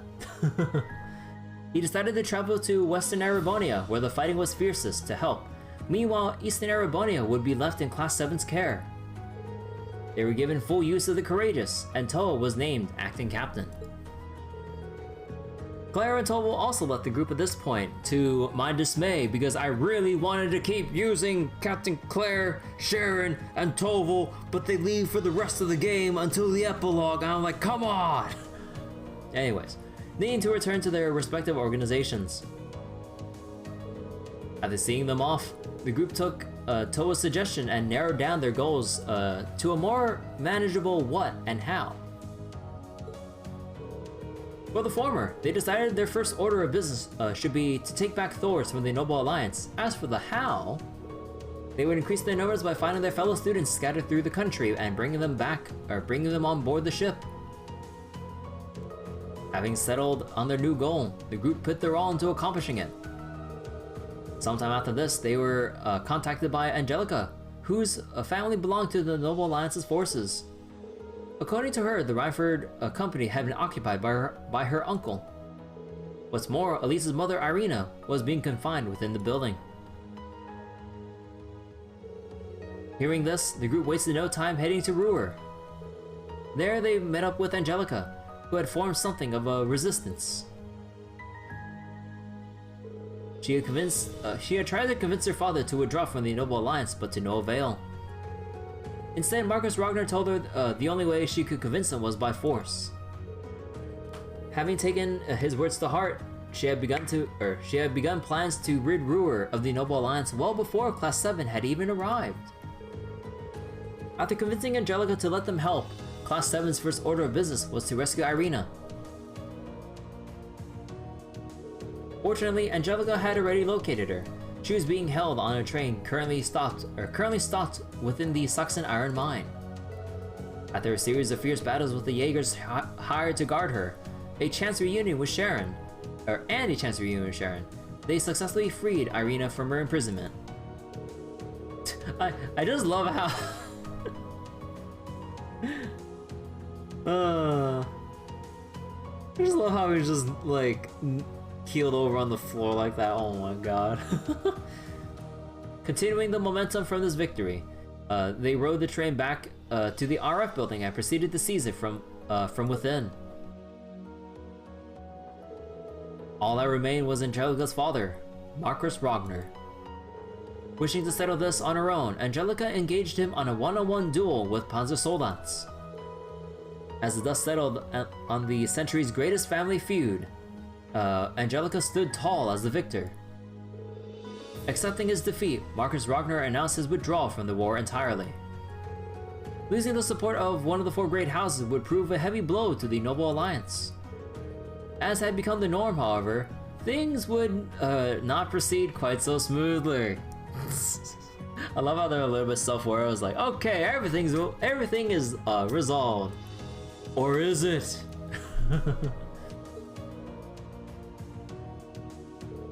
Vulcan, a member of the Imperial Liberation Front, appeared in a gargantuan soldat to challenge Reen. Reen accepted this challenge, hoping to finally bring things to a close. While Vulcan's new model of Panzer Soldat proved to be a difficult foe, Reen was eventually able to best it. However, the battle put significant strain on the Master Soldat systems, putting it at risk of self-destructing. Vulcan ignored Reen's pleas for him to exit the machine, having already decided this would be his final resting place. Finally, the Soldat's engine hit critical, resulting in a massive explosion. When the dust had cleared, there's no trace left of the machine, or Vulcan. This tragic turn of events left a deep scar of regret within Reen's heart. He blamed himself for not saving Vulcan from his fate. But with the situation in Ruhr now under control, the group had to set their sights on their next target, Erebonia's spirit shrines. They did so in order to collect the pieces of Zemurian ore housed within the shrines. With enough ore, they could create a more powerful weapon for Valimar. However, one day they received word that from the 4th Armored Division that Keldek had been set ablaze, under orders from none other than Duke Alborea himself. Eustace attempted to leave the group to confront his father on his own, but the others argued that this was something they needed to handle together. No sooner had they steeled their resolve to act than they received the message from Rufus. He informed the group that the Noble Alliance took no part in the attack and did not condone the Duke's actions. He also told them that while he would not take direct action against his father, he could not let his actions pass. Knowing Rufus was just using them, Class 7 nonetheless decided to make use of his info and headed to Oryx Fort to restrain Duke Alborea. With backup from the 4th Armored Division and the RMP, they were able to reach the fort. Once they did, however, they were met by the Imperial Liberation Front's Scarlet. Much like Vulcan, she appeared to be piloting a unique type of Panzersoldat, one specialized in speed. Also like Vulcan, she challenged Reen, hoping to find a resting place of her own. Reen, however, refused to allow events to repeat themselves. He accepted her challenge, but was determined to prevent her from dying.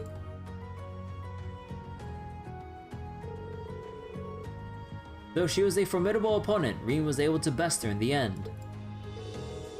In a further parallel to Reen's last encounter with a member of the ILF, the strain of the battle caused the Soldat's engine to begin to self-destruct. Without an ounce of hesitation, Reen dashed in. With a single precise slash, he tore off the Soldat's cockpit and leapt away from the explosion. Though her machine was in pieces, Scarlet herself was unscathed, and Reen had saved her. The group breathed a sigh of relief and headed into the fort. Reen, however, stayed behind to make sure Scarlet was okay. His relief at seeing she was fine was cut short by a familiar voice. It was Crow. He had come out of concern for his last remaining team member. Seeing she was safe, he left the group with some parting words of encouragement before flying off. After watching him leave, Reen turned his focus to the fort once more. He arrived just in time to bear witness to the end of Sarah's solo battle against the Northern Jaegers. Having convinced them to leave, Sarah stayed behind to rest. Again, you can't believe how disappointed I was. I'm like, oh man, okay, time to bring in Instructor Sarah and we're gonna kick ass. And Sarah's like, I'm too tired, I'm sorry guys, I went a little bit too hard on fighting my former comrades. I'm like, alright, sure. The rest of the group continued on ahead, eventually facing off against Duvali. Class 7 defeated her again, causing her to leave in a huff. When will Duvali not be annoyed by something? Upon speaking with Duke Alborea, it was clear he had no remorse for his actions, yet he quickly fell into despair upon learning all his allies had abandoned him. Having lost his will to go on, Duke Alborea was arrested by his own son. When this was announced, the soldiers still working under the Duke retreated, effectively ending House Alborea's role in the war. The Noble Alliance was shaken by the loss of yet another of the 4 great houses. In a final gambit, they gathered a majority of their forces around Heimdall. In doing so, they lowered their grip on the rest of the country, however. Trista was one such place affected by this turn of events.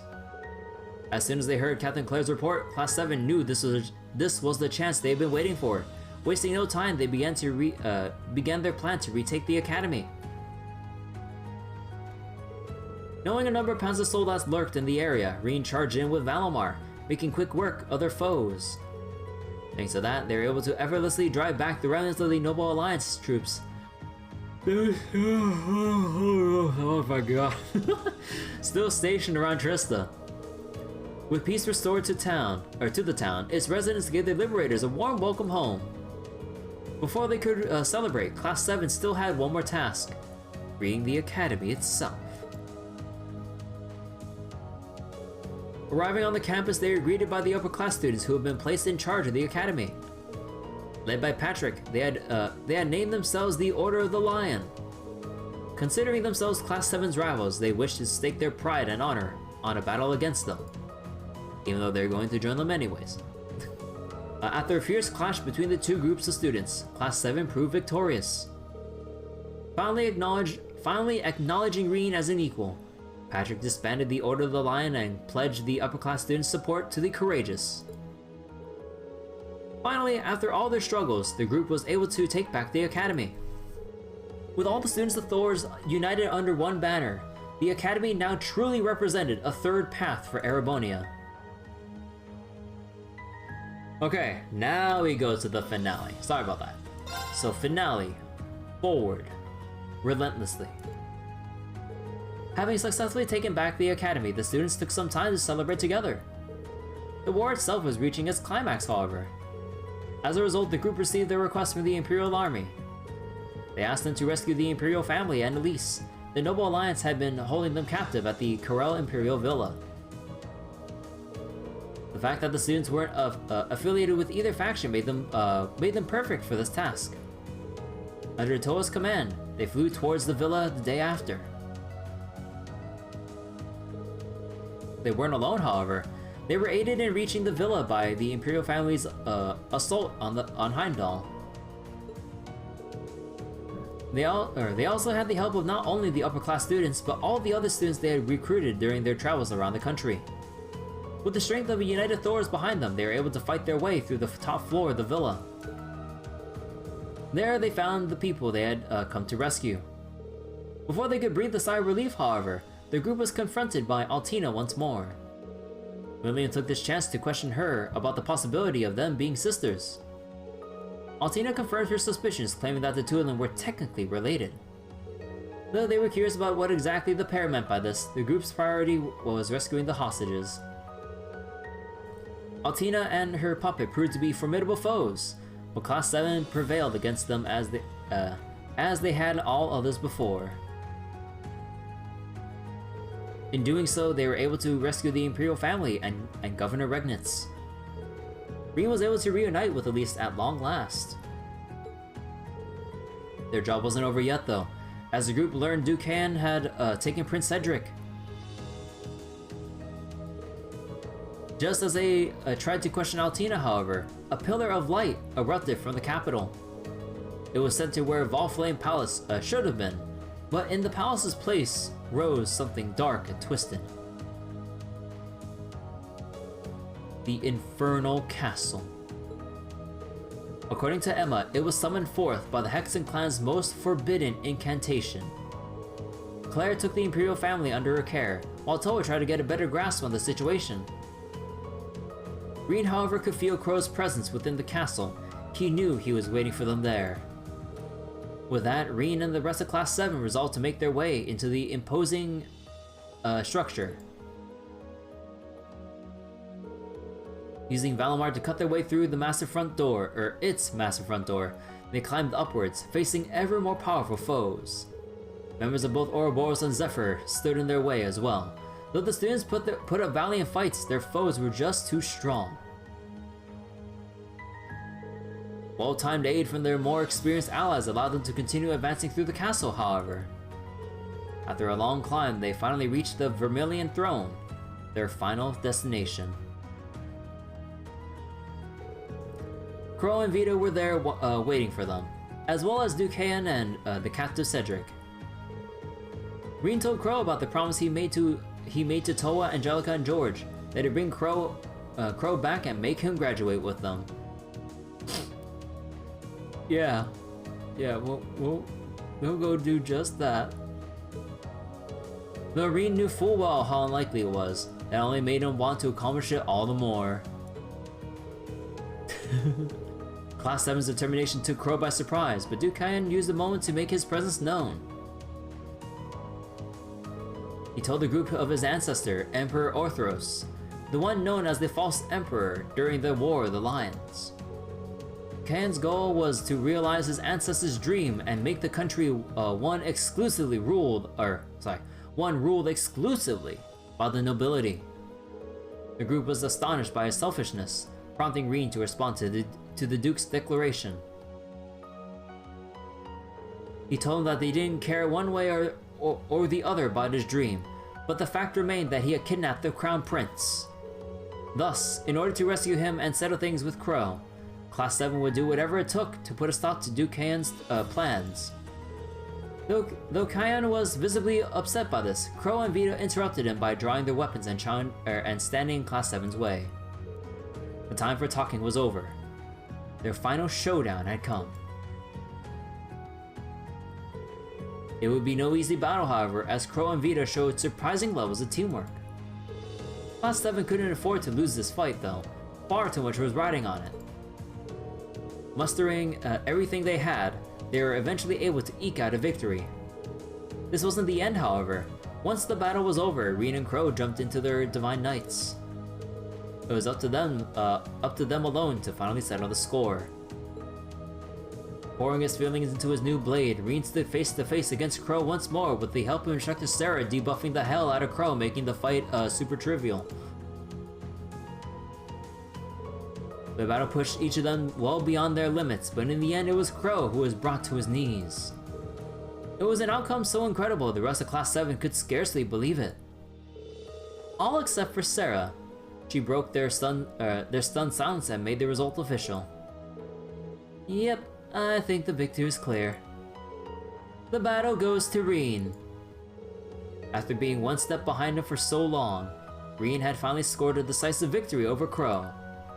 The rest of his comrades wasted no time surrounding him and congratulating him once he had disembarked from Valimar. Crow and Vita accepted their defeat, signaling the Noble Alliance's defeat and marking the end of the war. But... or rather, that's how things should have gone, if not for a certain individual who refused to accept this outcome. Forcing the Cactus-Cedric into its core, Dukayan revived the entity responsible for the calamity 250 years prior. The Vermilion Apocalypse. It drew its power from the Vermilion Knight and the member of the Honor family housed within it. Once a creature was freed, it wasted no time draining mana from all across the Empire. So wait, still think with Emma, was it Rebellion was fairly broken? Can use one lost art without risk of interruption then burst?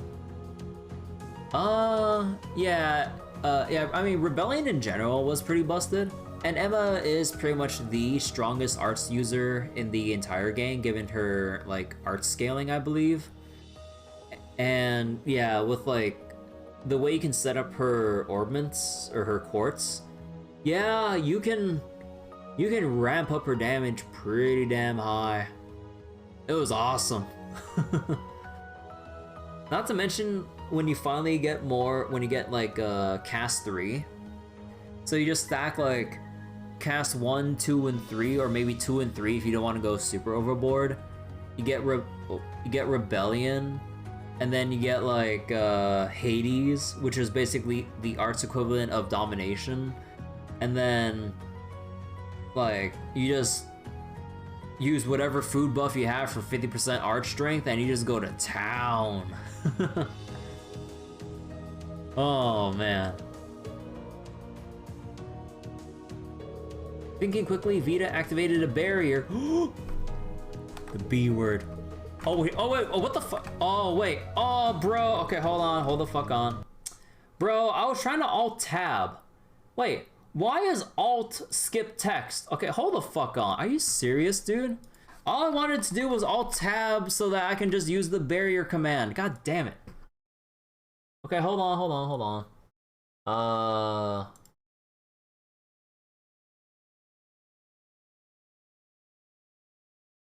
Wait,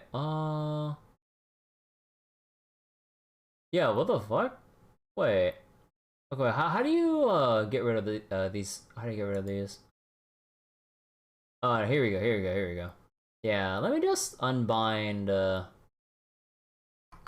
actually, no, this one stays. Let me just unbind these real quick.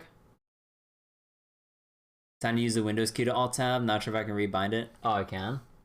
I don't like how it brings up my start menu, but I guess I might have to make an exception for that. But I mean, I could just remove the binding, or I mean, I can switch it to something else. Let's see. So if it was Alt, actually, anything on. Fuck it, I'll put it on Z. Sure. Okay. Custom shortcuts. I think everything else should be fine. Yeah, everything else should be fine. Okay. Okay, we're gonna have to, like, skip back to where I last was. Alt is one of the 3 types of buttons used for skipping in various visual novels. Yeah, but I was like, I was used to having, what I set mine as, like, for, or at least, like, in Cold Steel 2 and stuff, like, for T for Turbo and shit. Or, like, holding the right click instead, not holding Alt. Okay. Let me get back to where we were. So, let me just fast forward back to where we were.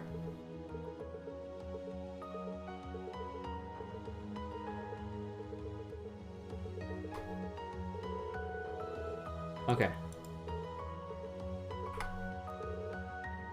Oh, wait, did I, oh, motherfucker. Okay, I thought that it was press and hold. No, it's a fucking toggle. Are you shitting me? Bro. How was I supposed to know it was a toggle? It wasn't a toggle before on skipping shit. What the fuck? Oh my god. God damn it. Oh, no wonder something felt off for a second before I actually realized what was going on. Okay, again.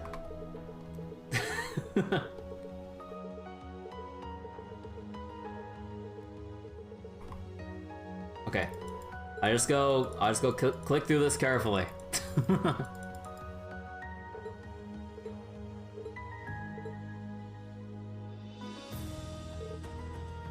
Surprising levels of teamwork. Okay. Let's get back to this. So face to face against. Push it on to the limits. In case they believe it.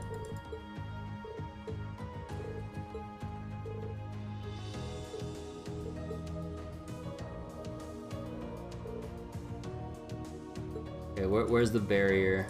Hold on. The barrier was like the line I needed to get to. Okay, here we go. Okay, picking this up. God damn. Vita activated a barrier that prevented Class 7 from suffering the ill effects of this power. But it was only a matter of time before the Apocalypse's overwhelming power broke through it. It was now time for Crow to devise a strategy, however. Having Vita enchant his weapon, he dealt a significant blow to their foe, giving Class 7 an opening to rush in. Each gave every ounce of power in them to stand up to such a fearsome monstrosity. After fighting it off for long enough, both Valamar and Ordine had recovered enough to join the fray. Their target now was the Vermilion Apocalypse's core, where Cedric was being held. Crow took it upon himself to draw the Vermilion Apocalypse's attention in order to give Reen an opening. In doing so, however, he allowed it to deal a blow that pierced Ordine's chest. I'm sure he's fine. Reen was shaken by the sight of this, yet Crow's words of encouragement were all he needed to close the distance to their target. After a mighty blow, he had succeeded in ripping the monstrosity's core from its chest.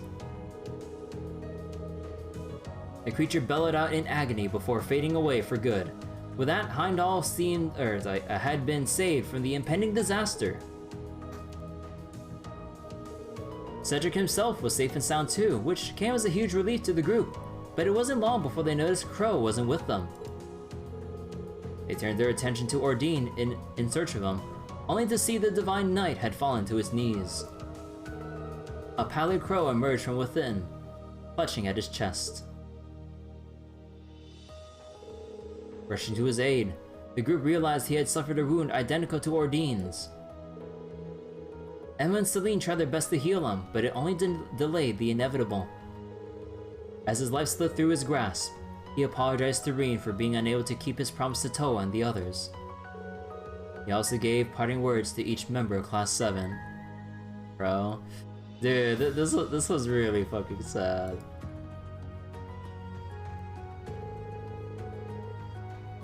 And with his final breath, he asked that they live their lives with hope for the future, relentlessly, without looking back.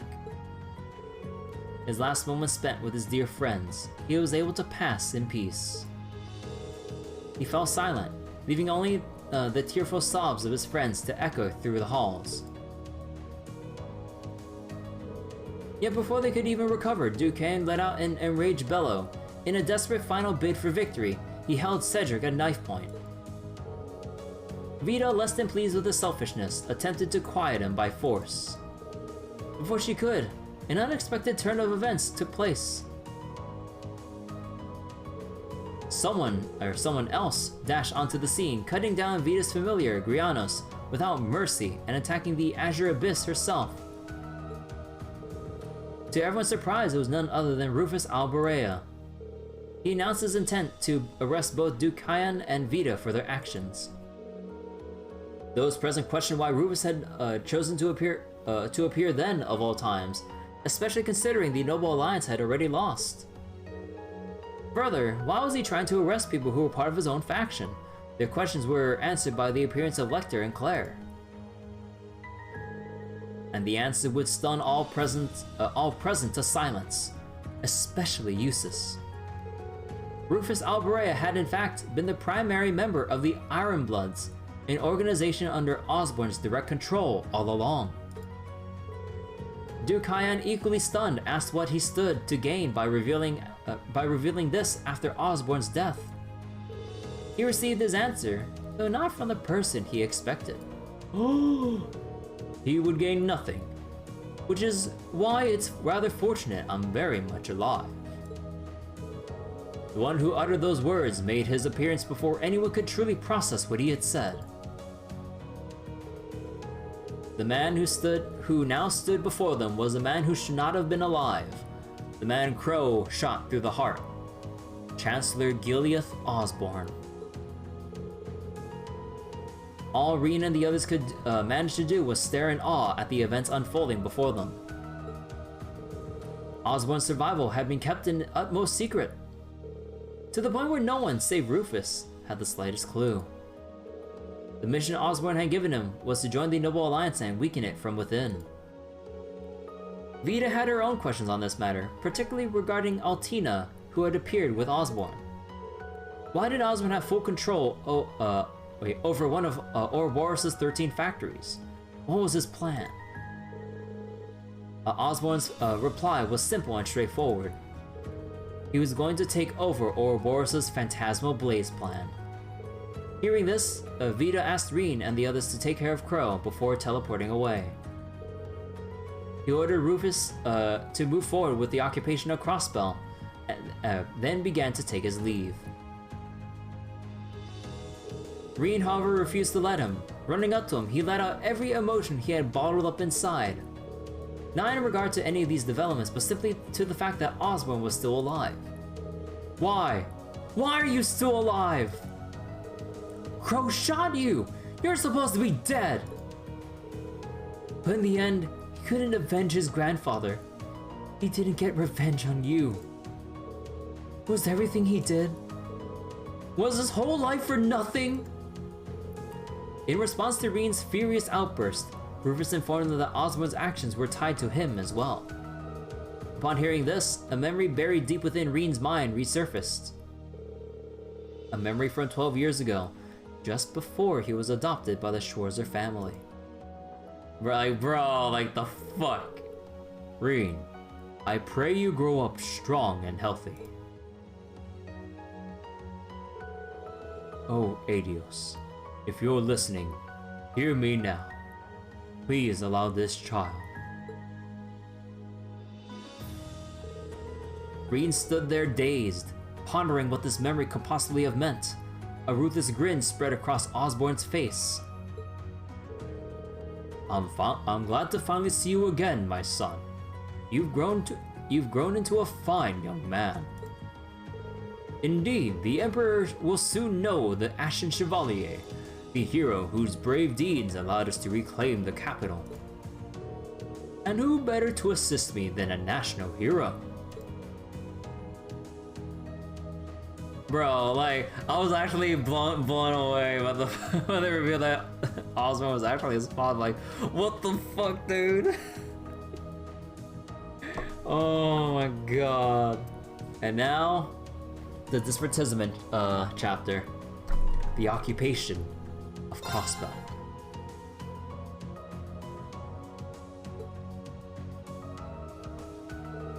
Though Class 7 had helped bring the war to an end, Erebonia's fate remained firmly within Osborn's grasp. Osborn, the man shot through the heart in broad daylight, had reappeared as though nothing had happened. By his side was Rufus Alberea, who was revealed to have been the Ironblood's primary member all along. Together they presented Reen as the hero who had put an end to the war that had ravaged Erebonia. 2 months later, Crossbell once again suffered from its position between the continent's two largest countries. An unexpectedly swift invasion from Erebonia left the city-state entirely under its control. Calvard, however, was not about to sit by and let his rival claim more land. The Republic sent its own troops in as a counteroffensive. They stood little chance against Erebonia's Panzer Soldats, however, and were forced to retreat.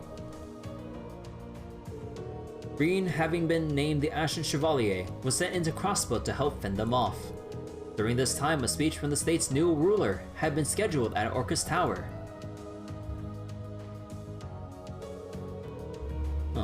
Chancellor Osborn began the speech with the typical formalities. Following that, he named Rufus as... Excuse me. He had named Rufus as Crossbell's first Governor General. Rufus's first act was to announce that the formerly independent state will be annexed into Erebonia. Crossbell's freedom had been stripped away, yet there were those who were working to overcome this new... Oh, come on! Come on! This was a perfect time to... God damn. Overcome this new wall before them. No barrier for it, god damn it. One was a member of the Crossbell State Police Department, Lloyd Bannings. The other was Rishia Mao, a woman who led a double life as a performer in a famous troupe, and as the legendary assassin Yin. They had made their way into Crossbell's underground network of tunnels in order to keep the state's top-secret info out of Erebonia's hands.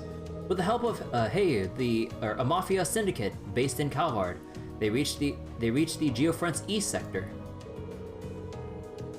Their plan was to copy information from the core terminal, then reformat the terminal itself. Swiftly navigating the underground tunnels, it didn't take them long to reach their destination. Once they had set up the initialization unit they had brought with them, all they had to do was wait for the process to finish. While relieved at first, that quickly faded when a voice called out to them from behind. A certain young black-haired boy. Turning to look, the pair came face to face with a black-haired boy and a girl dressed in black. Dude, again, if there's one thing I kind of wish I could have done in hindsight, or I mean, I wouldn't be able to without restarting the game, or at least like changing it beforehand. I really wish I could have muted the music in battle during this particular battle and replaced it with Inevitable Struggle. Like, bro, come on. Like, they had the song. Do you know how sick it would have been to listen to Inevitable Struggle when you try to fight off Reen and Altina? Like, come on! It would have been sick, man! Oh my god, I just keep thinking about it over and over. Like, it would have been so sick. Also, wait, if I alt tab, okay, no, I changed the keybind, but I'm still paranoid about accidentally advancing shit.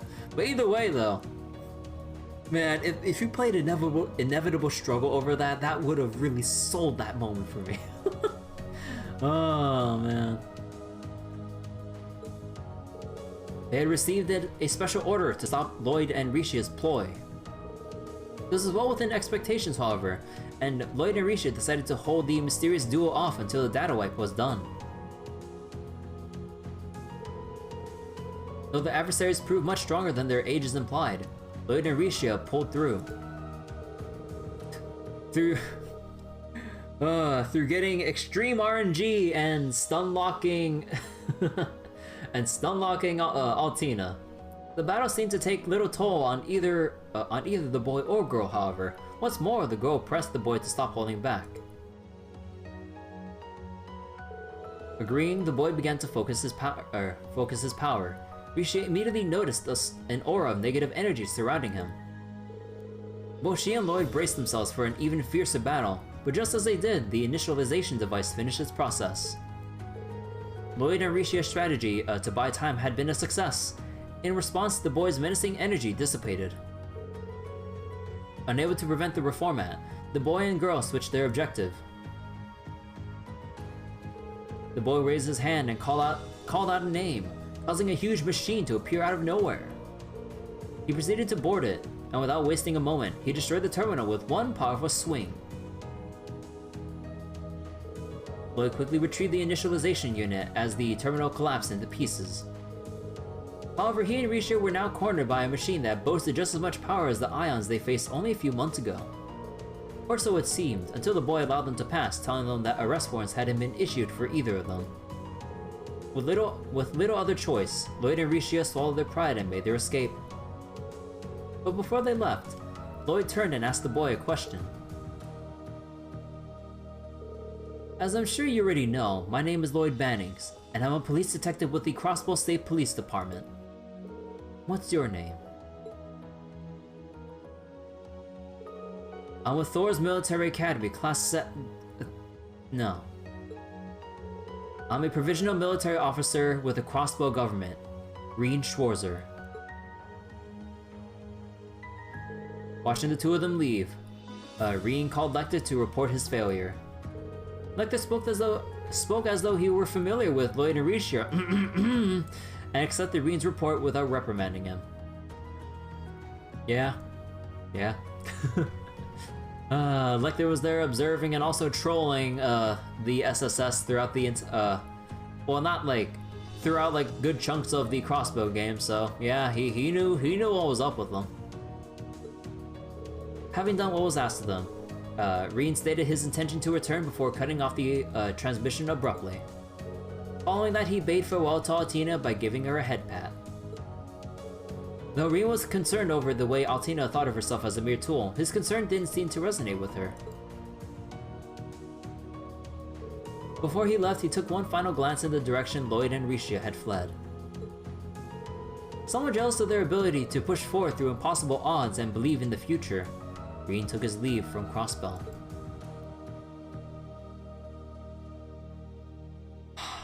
And now we have the most pointless epilogue that should not have taken as long as it should have. Winter's End. Freaking Reverie Dungeon, dude. Having carried out his orders, Reen made his return to Trista. Upon arrival at the station, he came across Claire, who had been waiting there for him. Pretty long, Windsor. It should not have been that long. I was like, okay, it's gonna end now, right? A couple hours later, it's gonna end now, right? couple hours later. Oh, okay. Something's up at the old schoolhouse. We're gonna go to a boss fight and then end it, right? We're gonna go through like a floor or two and then end it, right? We have to go through 20 floors! And 4 boss fights! Like, come on! Oh, 4 or 5, I don't know, 4. I'm like, oh my god. Well, okay, 4 boss fights leading up to the actual final boss. Like, oh my god. Should have been optional content, man. As she was a member of the Ironbloods, though, all she received from Reen was a cold shoulder. Not because of anything she had personally done, but simply due to her relation to people like Rufus and Osborne. Claire herself was fully aware of this, and could only see him off with a pain in her heart. Although, there was an extra line that there was also something else that Claire was kind of guilty about.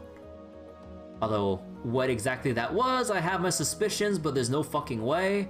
But there was something else that also pained her upon seeing Reen off. And I'm like, Claire, what else are you hiding? I'm really curious about this. There is one critical thing we don't know. And I hope we get to see it in this game.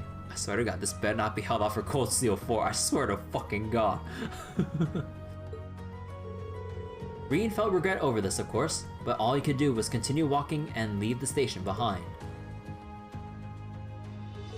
Once he did, a wave of nostalgia washed over him as he looked out at Trista once more. The excitement he felt after he and his friends finally set it free from the Noble Alliance was something he could never forget. And yet, despite all that, despite seeing the welcoming sight of the Lino flowers blooming again, he couldn't help but feel cold. Steel. Not long after, the rest of Class 7 arrived to greet him. Together, they made their way back to the academy. The war had been brought to a swift close by Rufus's hand. The Noble Alliance had been dissolved following Duke Kyan's arrest, and the remaining nobles made fully aware of the situation in Crossbell. After some persuasion, they had been convinced to throw the support behind Chancellor Oswald for fear of Calvard claiming the city-state for its own. With the country's military united under one banner, they had marched into Crossbell. Lacking its own military to stand against them, Crossbell fell within a day, which led to the present situation. Erebonia was at peace once more, and thus the members of Class 7 could return to being normal students. They went through the studies and tests as usual, taking care to enjoy what time they still had together as a class. Now and then though, Reen couldn't help but think about Crow. His friends and classmates had settled on new goals, and were each putting all they had towards achieving them. With their final free day around the corner, Reen found himself visiting the engineering building. There he found George and Angelica, who each told him about their plans to travel around the continent. In the midst of their discussion though, it was clear to them that Reen still felt guilt over participating in the battle over Crossbell. They reassured him that he didn't need to feel bad, and that he had, in fact, played a key role in protecting Crossbell citizens. Reen could feel tears welling up over their kindness, but he held them back for now. Following this, he paid a visit to the student council room, where he looked at Toa sleeping again. There he found Toa fast asleep at her desk, having just finished her final duties as president. Reen watched her with a smile, thinking back to the last time he found her like this. Suddenly though, his reminiscing was interrupted by a mumbling. Angie. George. Crow. The final name she uttered caused them to let out an involuntary gasp. Do they show it here? Oh, the New Game Plus cutscene for Cold Steel 2? I wonder about that. They better. They better. Which roused Toa from her slumber. Though unhappy that she was caught sleeping, she could tell at a glance that Reen didn't seem okay. She worried about him. She convinced him to sit down. She told him there was no need to endure everything that life threw at him, and that it was okay to sit and rest if things got too hard. Hearing this, the feelings Rin had been holding back burst forth. He confessed his regret over both losing Crow and breaking his promise to her. Like the others, Toa reassured him that he'd done everything he could. After letting everything out to Toa, his final walk home as a student of Thor's awaited him. Whether by coincidence or fate, he bumped into his classmates at the gate, and they all went home together. Casting their eyes upward to the falling lino flowers, they thought back to their first day at the academy. The time they spent together since then truly was a treasure to each of them. Their time left together was short, but they would make the most of it. Before they knew it, their final free day had dawned. Sensing an odd presence at the old schoolhouse, Rin made his way over to investigate. The moment he arrived though, the presence mysteriously vanished. Just then, Tovel, Elise, and Alphen all showed up. What's more, Claire was with them, having come as Alphen's escort. Both she and Rin took this opportunity to clear the air with one another, putting them on good terms once more. As the group chatted away though, a bell suddenly rang out, and the old schoolhouse began to glow, sans barrier. The rest of the group rushed over to find out what was going on, and inside the building had become a boundless corridor swirling with energy which should have just been a straight shot to the final boss. As Valimar was found in the old schoolhouse, Rin summoned him to see if he could remember anything. According to him, a trial separate from the one they had faced during the school festival had now been activated. Though the particulars of this new trial remained unclear, this is their chance to unravel the mysteries of 1200 years ago. Once inside, they proceeded through the end of the massive— oh wait, time out. Yeah, no way, they did not go back and talk about the New Game Plus cutscene, because when you unlock the old schoolhouse in the Reverie dungeon, you can go back to the old schoolhouse, provided that you fill the prerequisites to unlock it, and then talk to Instructor Thomas for the New Game Plus scene on the school rooftop. So either that's still maybe up ahead, or they're just omitting this from the story recap. Once inside, they proceeded through the end of the massive area. There they found a white shadow resembling a divine knight waiting for them. It claimed to govern the Shadow Trial, which was once sealed away, but brought back due to the Infernal Castle destruction. Class 7 had previously passed the legitimate trial that led to Rin becoming Valimar's Awakener. According to the Shadow, there was nothing more to gain by passing this Shadow Trial. And yet the group opted to take it regardless. They wanted to do one final act to mark their end their time together as Class 7, so basically story-wise this was fucking pointless. Knowing this was their finale, the group spared no effort in their battle and proved victorious. Upon its defeat, the shadow dispersed into thousands of motes of light that fluttered down like lino petals. Together they had cleared another trial. Together they had created another unforgettable memory. As they celebrated their victory, it finally hit them that this would be the last time they would be able to do so. To everyone's surprise, Milliam was the first to cry. Keep in mind, Milliam this whole time never really understood actual human emotions, despite acting as giddy as she did. Reading like picture books and other stories, she did feel like small hints of like loneliness or sadness, but like didn't exactly understand the feeling she was like that she had. But now she finally cried. Elisa was next. She went to hug Milliam, which in turn opened the floodgates for the rest of the class. This was the first time the group had let out the emotions that had been building up in each of them, the sadness over having to split up. The rest of their days before the end of the school year flew by all too quickly, and then it was time for them to depart. Like seeing everyone's casual outfits like this, or at least like everyone's new outfits, like Emma's, like what looks like really cool, and also like how like Machias and Elliot, they look pretty damn spiffy themselves. Like that's pretty cool. This battle is pointless, let's do it anyway so it's something to think about later. Yeah, pretty much. Oh man. Let me stretch a bit. Oh man, it's a lot of reading. Having gotten their grief out of the way, they faced one another with bright smiles. Though they were parting ways, they believed they would one day meet again. Before leaving though, they thanked Sarah for everything she had done for them, and teased her for crying in response. With that, it was truly time for them to leave. Each had something he or she wanted to accomplish. As they all made their departure from Trista, only Reen remained. Having finished seeing his dear friends off, he returned to the academy. He knew the challenges that lay ahead of them.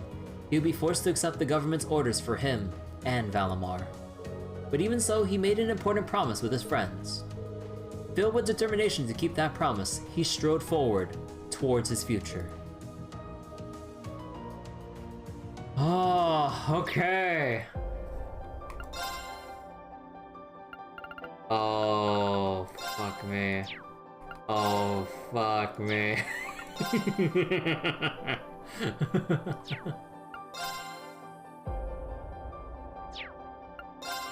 Suspicious figures. And others? Oh yeah, Le Guin, Wallace. Okay. Super speed read time. Let's go.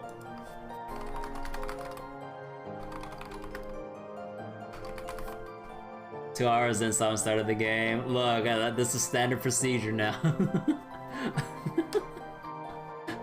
I love having my exposition part zeros. Again, I will go late for this stream to make up for the fact that I'm doing literally nothing but reading profile shit and summaries. Okay. This is why I drink coffee right before the stream, and it's nighttime right now. So I'm prepared. I'm willing to do this. Okay, character profiles. Thor's Military Academy, Class 7. Reen Schwarzer. The game's protagonist and a member of the original Class 7, Reen is the adopted son of Baron Schwarzer, the ruling Lord of Ymir in Northern Arabonia. He's an intermediate level practitioner of the Eastern School of Swordsmanship, 8 leaves, 1 blade. Though he once feared the strange power that slept within him, his time with Class 7 allowed him to overcome that fear. Right before the Civil War, he located and became the Awakener of Valimar, the Ashen Knight. This gave him and his classmates the power they needed to bring the war to a swift end. In the final hours of the war, he learned the identity of his birth father and tragically lost an important friend. Once the war was over, he took an active role in the battles against Calvard and Crossbow, becoming famous as the Ashen Chevalier. After his classmates had all graduated early to pursue their own goals, he was the only member of Class 7 left to enter his second year at Thor's. Then 1 year later, basically beginning of Cold Steel. Or wait, 1 year later? Or, okay, I will see now. Elisa Reinford, the daughter of the chairman of the Reinford Group, Erebonia's largest heavy industry manufacturer. Like Reen, she was a member of the original Class 7. She can be somewhat critical towards others, but she's considerate at heart, and her natural naivety leaves her unable to abandon those in need.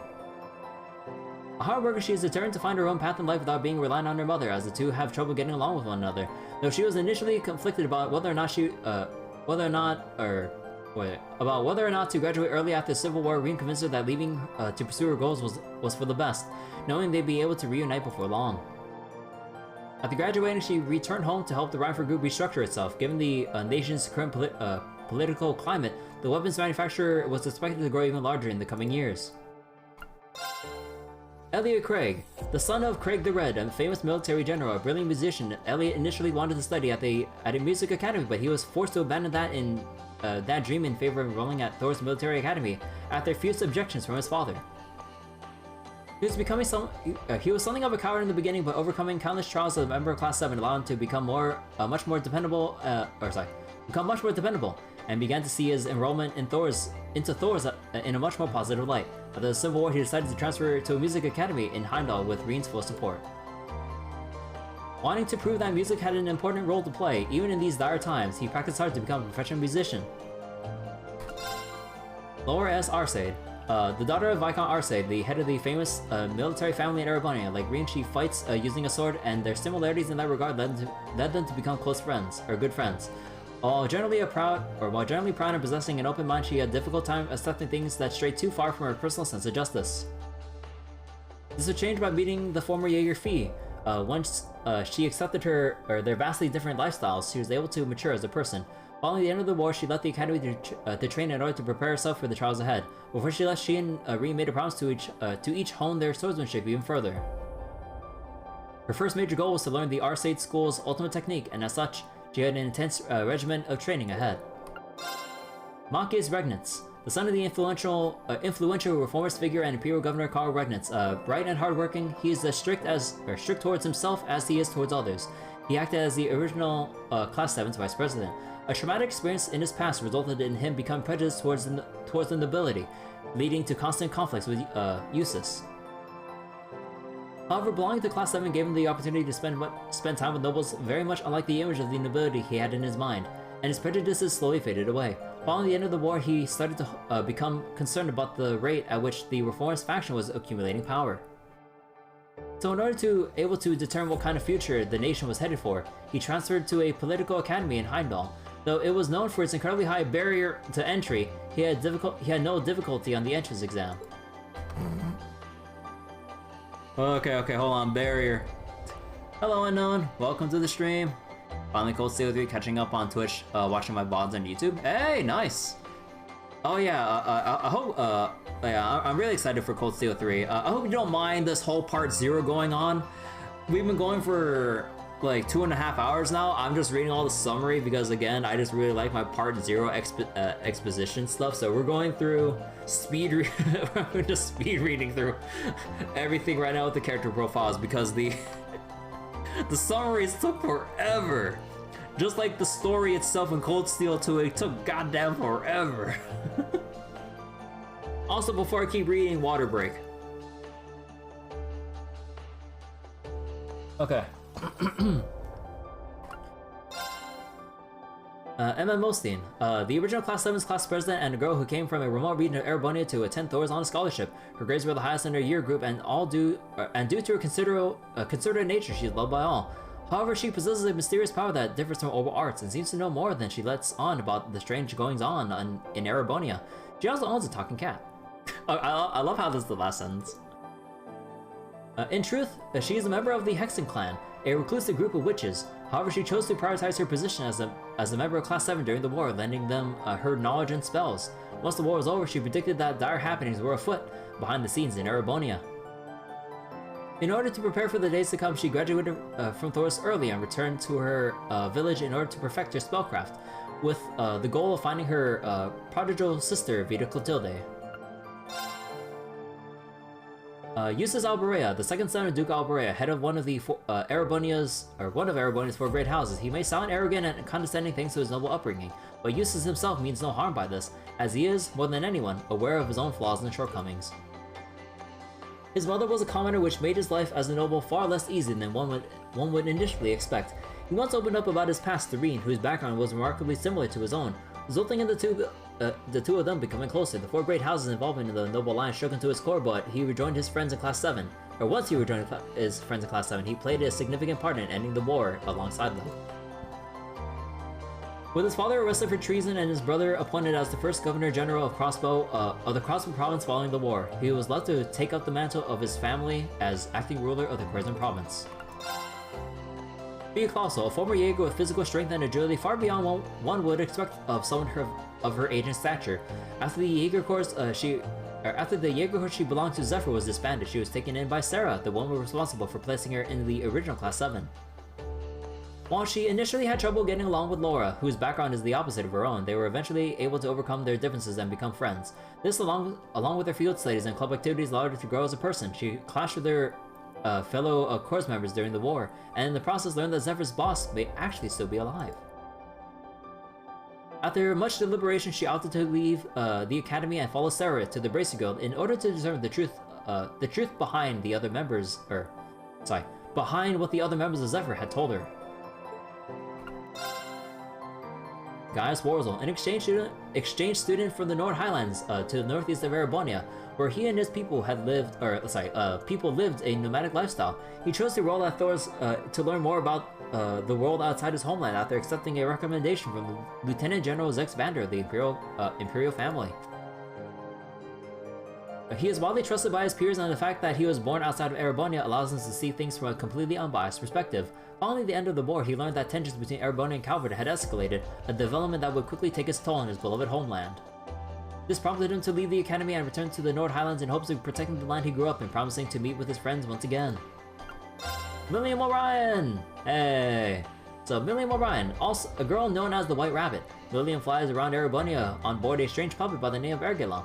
He is part of the Intelligence Division and a member of the Ironbloods, an organization under the direct control of Chancellor Osborne. Despite being a mere 13 years old, she joined Class 7 as part of a top-secret mission.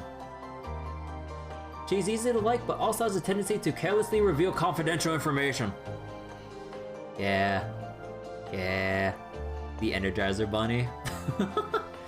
The time she spent together with Class 7 during the war led her to understand sadness, an emotion she previously could not comprehend.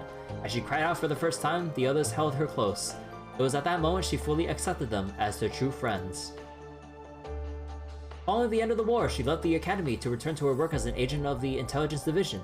Despite this, she kept in contact with the other members of Class 7 and decided to use her position in the division to look into the mysteries of her birth. Okay. Now for the others!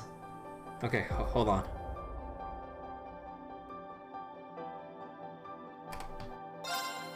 Sarah Wallenstein. Formerly the homeroom teacher of the original Class 7, Sarah is an... wait, hold on. Okay, I made sure the my mic is not muted. Sarah is also an A-ring person known as the Purple Lightning, regarded as being attractive so long as she keeps her mouth shut.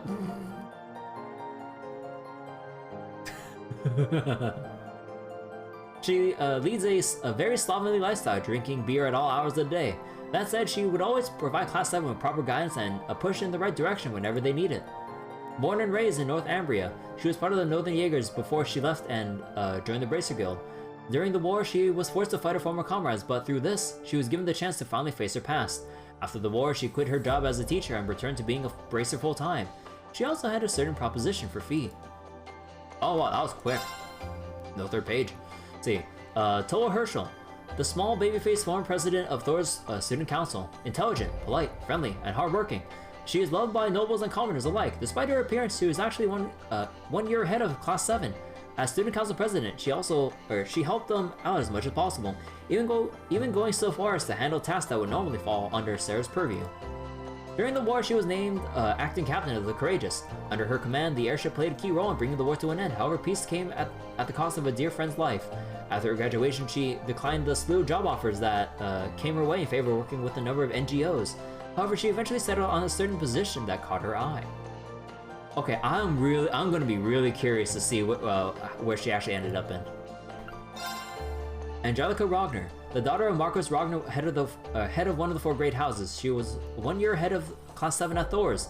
Beautiful and eccentric, she acts nothing like a typical noble. Often seen clad in black leather, she spends her free time riding her oboe bike and stealing the hearts of ladies who catch her eye. Oh my god. Alongside the Toa, Crow, and George, she played a vital part in watching over and helping the original Class 7. Unable to accept her father's role in the Civil War, she confronted him in a Panzer Soldat. In a Panzer Soldat, in a Panzer Soldat powered father-daughter spat. I like the way I read that, I was like, how did this flow?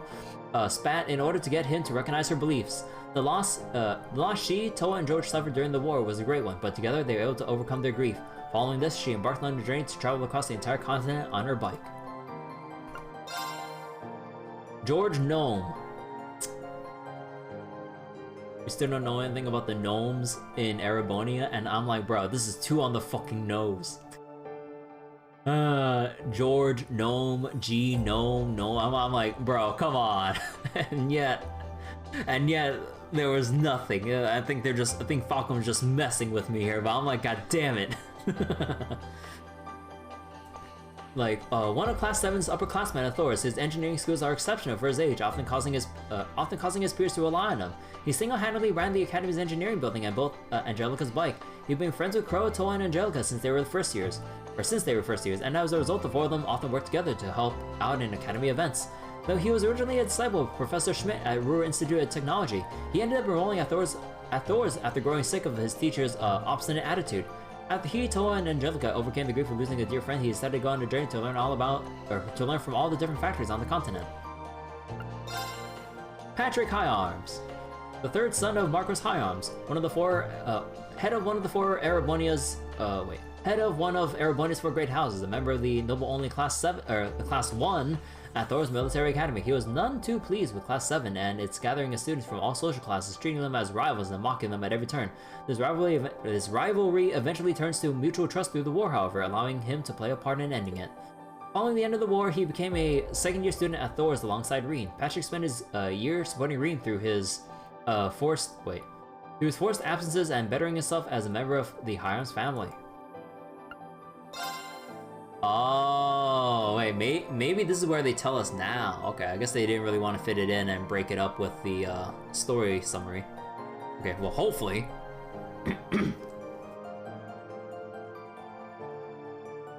Thomas Lysander, a former history instructor at Thor's Military Academy. Though his eccentric attitude and overzealousness for his subject gave him quite the reputation, his classes were well known for being both interesting and easy to understand.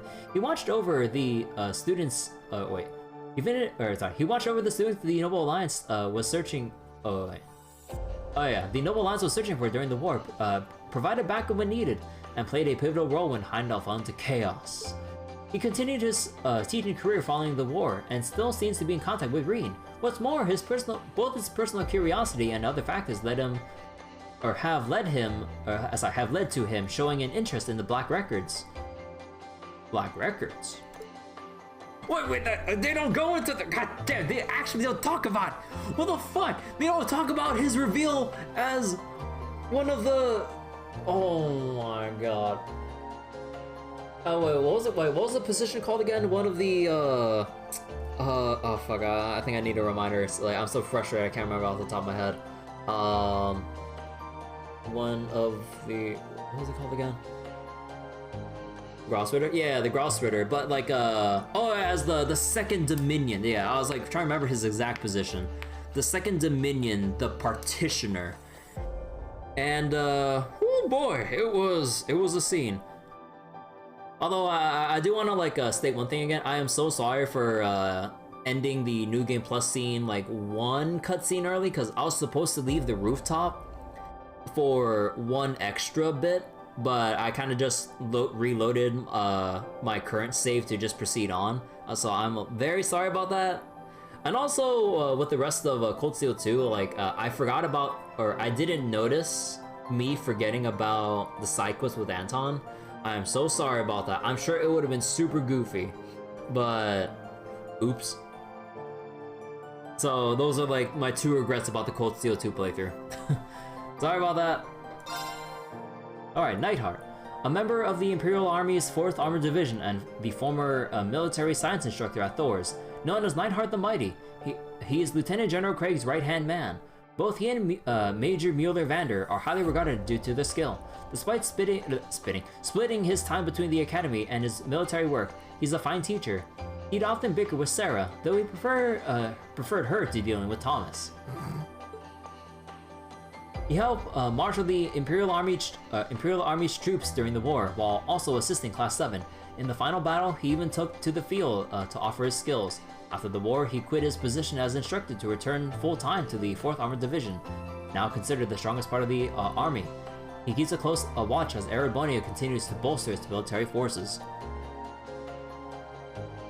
If I have time, it'd be great to just view the Anton side quest or search on YouTube. I mean, with the amount of saves I have, with how I save in Trails games, I can just load back to the save where I can, like, view the Anton side quest and all, but like, I don't, like, given what I want to do and all, I don't really want to just, like, suddenly just boot up Cold Steel 2 and just, like, take a chunk of time for that to read through the Anton side quest and then continue on. I don't really want to break things up like that. as much as I would, as nice as it would be to look at the scene on stream. I don't know. Maybe, but I don't know. I feel like it's kind of too little too late for one side quest overall. So, that's how it goes. Valimar. So, Valimar, a relic from before the Dark Ages, known as the Ashen Knight, discovered by Class 7 in Thor's old schoolhouse. Around 7 arch tall, it's intelligent and has its own will. Having deemed Reen its new awakener, it played a vital role in the war, especially against Panzer Soldats. It also accepted the rest of Class 7 as secondary contractors, letting them warp large distances and boosting their combat capabilities. Towards the end of the war, Reen piloted Valimar to fight the Azure Knight, or Dean, at the Infernal Castle, but both teamed up as soon after to defeat the reawakened Vermilion Apocalypse. Following the war, Reen took Valimar with him to Crossbell, where their work together cemented Reen's fame as the Ashen Chevalier. Many mysteries still surround Valimar's past and true nature, but it seems that the Lionheart Emperor, Dreichels, was his previous awakener. Okay, Oliver. Prince Oliver, the eldest son of Emperor Eugene III and a dandy known for his refined tastes. Despite being the eldest, his mother was a commoner, and as such, he has no right to the throne. He became a major figure in high society and the media, perhaps due to it, the greater freedom not being. Due to the greater freedom of not being the crown prince afforded him. He was both chairman of Thor's board of directors and responsible for the creation of Class 7. Fearing the worsening of the factional conflict in Erebony, he built the Courageous, a high-speed cruiser. Once the war had begun, he had left said cruiser in Toa and Class 7's hands, then departed for Western Erebonia to help with the fighting there. He has friends in both Liberl and Crossbow, and in disguise, played a key role in bringing the incident in Liberl 4 years ago to a close. For some reason, he's incredibly wary of Chancellor Osborne. Princess Alphen, the daughter of Emperor Eugene III and Crown Prince Cedric's twin sister. Her angelic face and charming personality have gained her fans far and wide. Though generally sweet and caring, she can also be quite the tease, a trait she no doubt picked up from her older brother, Prince Olivert. Thanks, Olivert. Her favorite target is her best friend Elise. She also enjoys making passes at Reen simply to bask in everyone's reactions. Though she was captured by the Noble Alliance during the war, Reen was able to rescue her following this. She played a key role as a political backer for the Courageous. After the war, she started attending St. Astraria's girls' school along with Elise. Though she had her own duties to attend to on top of her schoolwork, she also couldn't help but worry for Cedric's health.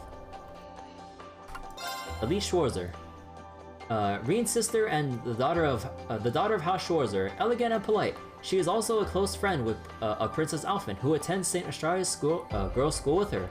Despite the fact they are not related by blood, she adores Reen to the point where Alphen feels the need to tease her for it.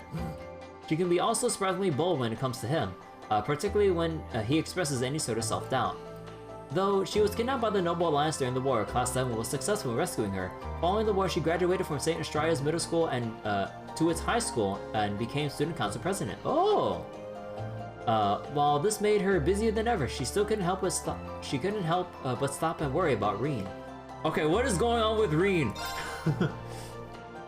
Celine, a black cat whom Emma brought with her to Thor's. She has beautiful fur and, far more puzzlingly, the ability to use human language. In reality, she is both Emma's familiar and her supervisor. On numerous occasions, she tested Reen from behind the scenes to see whether or not he was fit to be a Divine Knight's Awakener. She gained Reen's ire by ordering Valimar to flee from the battlefield after Crow defeated him, leaving his friends behind despite his objections. Reen's a protagonist? Yeah, no duh. But after they fought through many battles together, they ended up on good terms, eventually reuniting with Emma. Though initially not too savvy about how human emotions work, she became much more empathetic for her involvement with Class 7. Following the war, she accompanied Emma back to her home village. Sharon Kruger, the former caretaker of Class 7's dormitory at Thor's Military Academy and the servant of the Reinfer family, Elisa thinks of her as something akin to an older sister. As a veritable supermaid who remains flawless in everything and welcoming guests to cooking, she's helped Class 7 on countless occasions, always appearing when they need her the most. Her true identity is Enforcer Number 9, of Ouroboros, also known as the Severing Chains. During the war, she chose to fight against her fellow members, helping Class 7 out whenever possible. After the war, she returned to the Reinford household, both to serve Chairman Irina and to watch over Elisa. Though Ouroboros' forces are granted absolute freedom, how much longer can she distance herself from her past? Claire Revelt. A captain in the Railway Military Police, an elite organization in the Imperial Army. Her incredible problem-solving capabilities as well as charming looks have led her to becoming known as the Icy Maiden. Much like Milliam, she is also a member of the Ironbloods, a group that answers directly to Chancellor Osborne. Unable to protect Osborne from being shot, she used her grief as motivation to support Rean and his classmates during the war. However, at the war's end, not only does she find out that Osborne had been alive all this time, his relationship with Rean was also brought to light. This led to a wall forming between her and Rean, though the two were eventually able to reconnect. Viscount Arcade. Laura's father and the head of a famous military family. Viscount Arcade is the ruling lord of the lakeside town of Legram, and is loved by his people. He is also famous as the strongest swordsman in Erebonia, and bears the title of Radiant Blade Master. He shared Prince Oliver's opposition to the factional conflict, and it was partly for that reason he was chosen to be captain of the Courageous. He left the ship to Toa in Class 7 before departing for West Erebonia with Oliver during the war.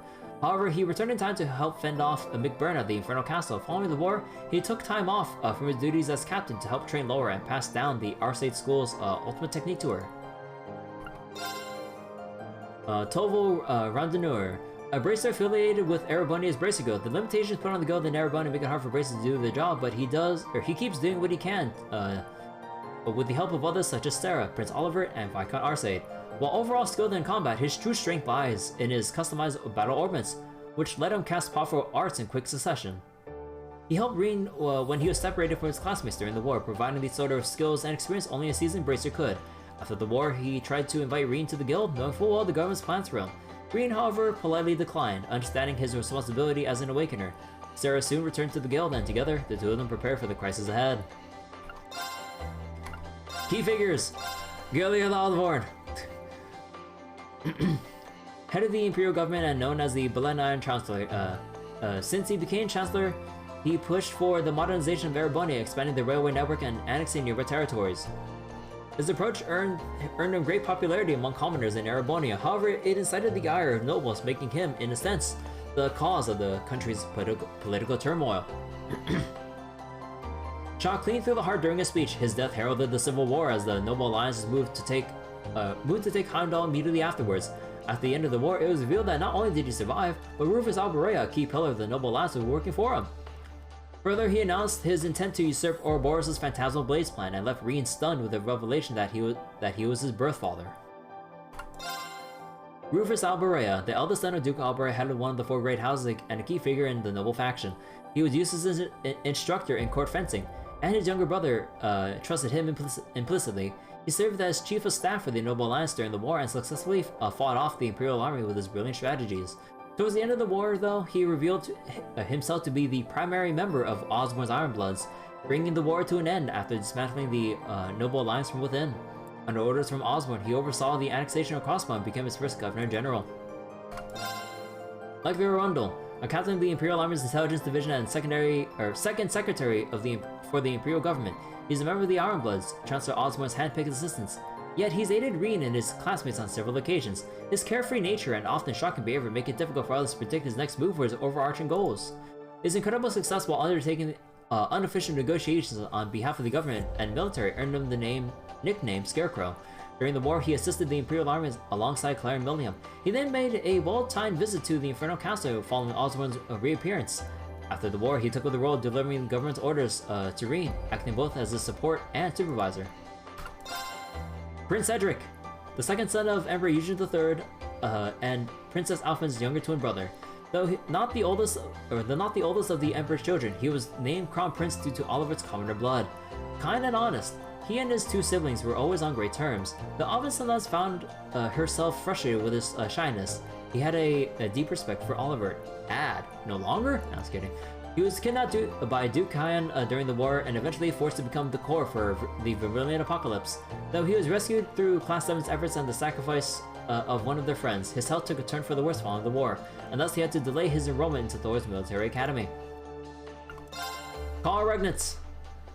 Machias' father and the Imperial Governor of Heimdall, the first commoner ever to hold the position. He is a close ally to Chancellor Osborne. Though a member of the Reformist faction, he is known for his desire to work together with the nobility. He was captured by the Noble Alliance during the war, but took initiative during Heimdall's crisis to help bring order to the city. Following the war, he assisted with the newly annexed Crossbow Province's economic strategies and with rebuilding the region's political environment. Irina Reinford. Elise's mother and the chairman of the Reinford Group. Her husband, a gifted engineer, passed away many years ago. She herself is as sharp and ruthless as they come, forcing her own father out of power to gain her current position. Then moving to expand the group to levels previously unseen. This, together with her involvement in developing the railway guns, created a rift between her and Elisa. The distance between them closed somewhat when Elisa and the rest of Class 7 rescued her during the war, however. Following the war, she shifted priority to reorganizing the RF group to a new stage with Sharon's help, while also keeping a watchful eye on Elisa's growth. Olaf Craig. So Lieutenant General Craig, Elliot's father and commander of the Imperial Army's 4th Armored Division, known as Craig the Red. The division he leads boasts the greatest firepower in the Imperial Army. Though his grizzled and imposing appearance may lead people to believe otherwise, he's an impossibly doting father, to Elliot's constant embarrassment. He cooperated with Class 7 during the war and then played a vital part in retaking Heimdall from the Noble Alliance forces. Pleased with Elliot's growth during his time with Class 7, he finally allowed him to pursue his dream and to become a musician and transfer to a music academy. His family life settled, he began to prepare for the looming threat of Calvar. Oh, suspicious figures!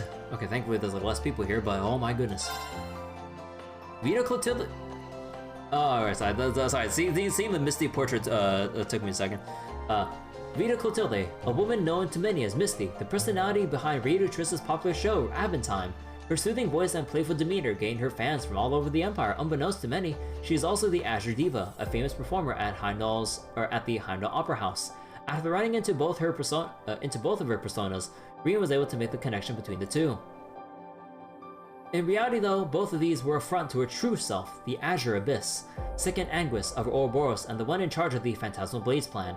After the end of the war, she summoned the Infernal Castle and then had Reen and Crow fight one another in their Divine Knights, though her reasons were unclear. Her plan was stolen soon after by the reappearance of Osborne, forcing her to go into hiding. McBurn. So, Enforcer number 1 of Ouroboros, known as the Almighty Conflagration. He can conjure and control fire at will. Said fire can burn anything and everything to ash, making him the undisputed strongest of the Enforcers. However, he spends most of his time doing whatever he pleases, abandoning missions entirely if he loses interest.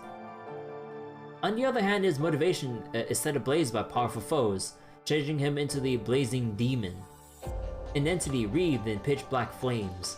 At the end of the war, he stood in Class 7's way in the Infernal Castle, summoning his demon sword, Angbar. Angbar? Yeah, I don't know. He ready to annihilate them before Viscount Ersaid arrived to challenge him. The two proceeded to have a duel well beyond the limits of human comprehension. Duvali the Swift, the head knight of the Stallritter, a group led by Ouroboros' 7th Anguis. Known as Duvali the Swift, her strength rivals that of most enforcers. Though a member of Ouroboros, her extreme devotion to the Steel Maiden and her earnest personality make it hard to dislike her, for friend and foe alike. It was a mystery why she thought of Laura as her rival, but all became clear at the Infernal Castle, where she revealed that her master was indeed the same legendary figure from 250 years ago that Laura's family had once served. Leonidas and Zeno, regimental commanders of Zephyr, one of the strongest Jaeger corps on the continent, known as Trap Master Zeno and Leonidas the Behemoth. They helped raise Fee and were like family to her. Following the death of their boss though, they both abruptly vanished from her life. But in a surprise turn of events, both were hired by Duke Kyan to help the Noble Alliance take over Heimdall. They also clashed with Class 7 a handful of times over the course of the war. Following their battle at the Infernal Castle, they informed Fee of their plan to bring back their boss before disappearing once more. What wrong one? Oh, hold on, I didn't click.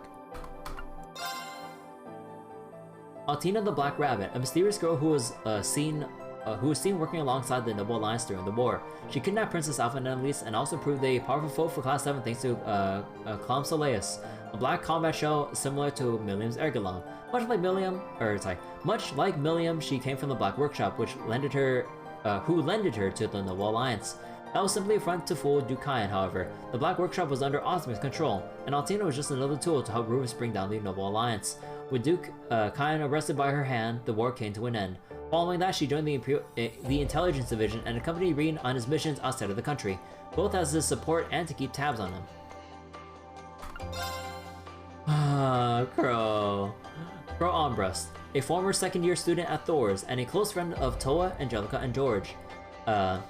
In danger of being forced to repeat a year due to missing too many lessons. He was transferred into Class 7 and told that if he participated in the curriculum, he would be allowed to graduate. The rest of the class quickly warmed up to him, and they went through field studies and even performed on stage together. But his true identity was Seed, the leader of the Imperial Liberation Front. His assassination of Chancellor Ozma was... His assassination of Chancellor Ozma was the shot that heralded the Civil War. Guided by Vita, he was the Awakener of Ordine, the Azure Knight, and stood as one of Class 7's opponents during the war. Despite everything that had happened, he reconciled with his friends following their final battle at the Infernal Castle. But not long after, he suffered a fatal wound while fighting alongside them to defeat the newly revived Vermilion Apocalypse, bringing his short life to a tragic end.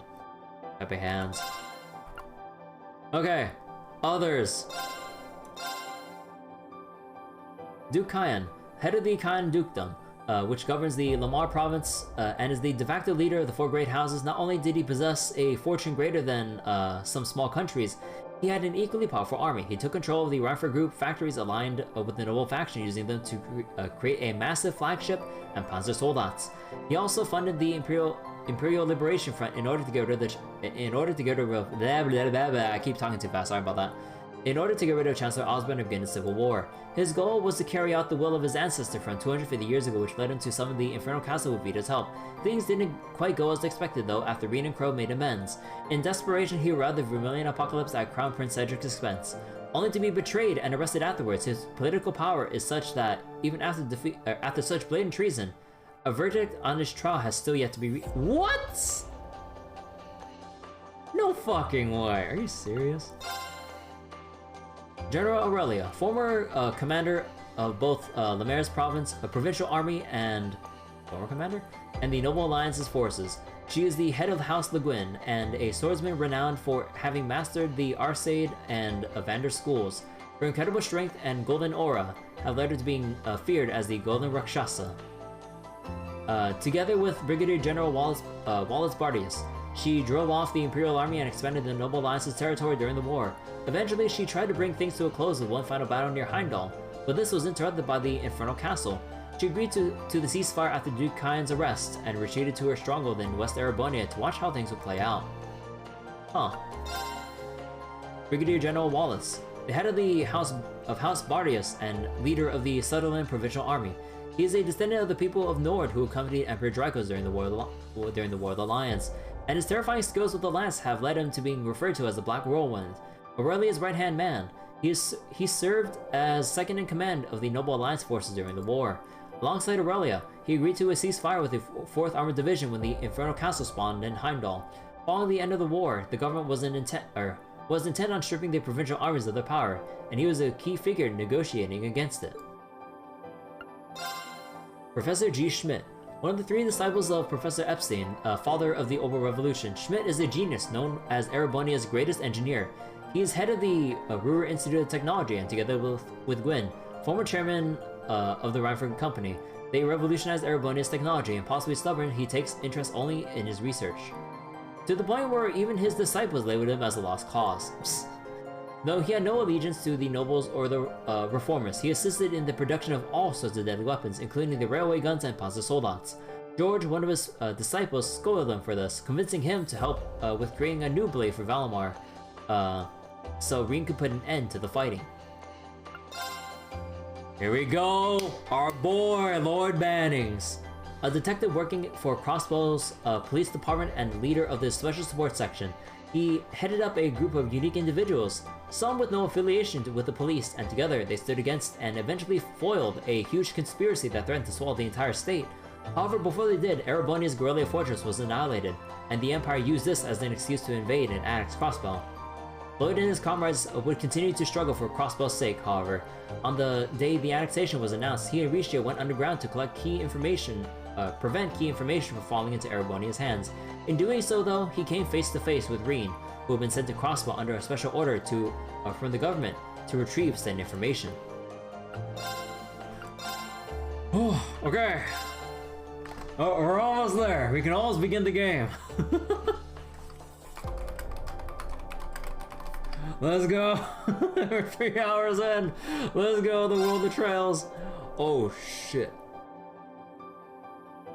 Alright. History lesson time.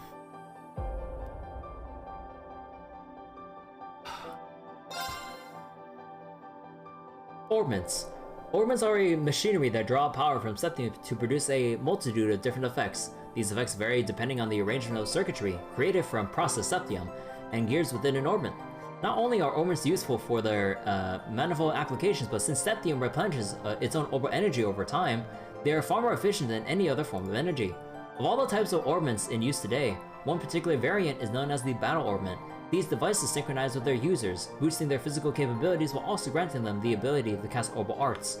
Battle orbments are now in their 5th generation. The type currently being developed by Erebonia for military use is referred to as the Arcus unit.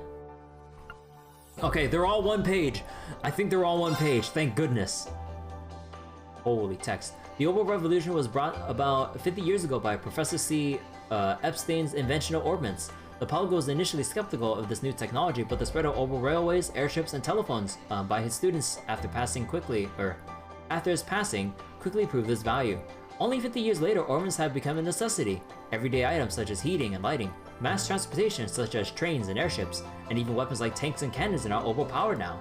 What's more, okay, now there's more than one page, goddamn. What's more, advances in technology have decreased the size of orbital engines, leading to the development of automobiles, pilotable humanoid weapons, and an orbital network made of countless orbital terminals.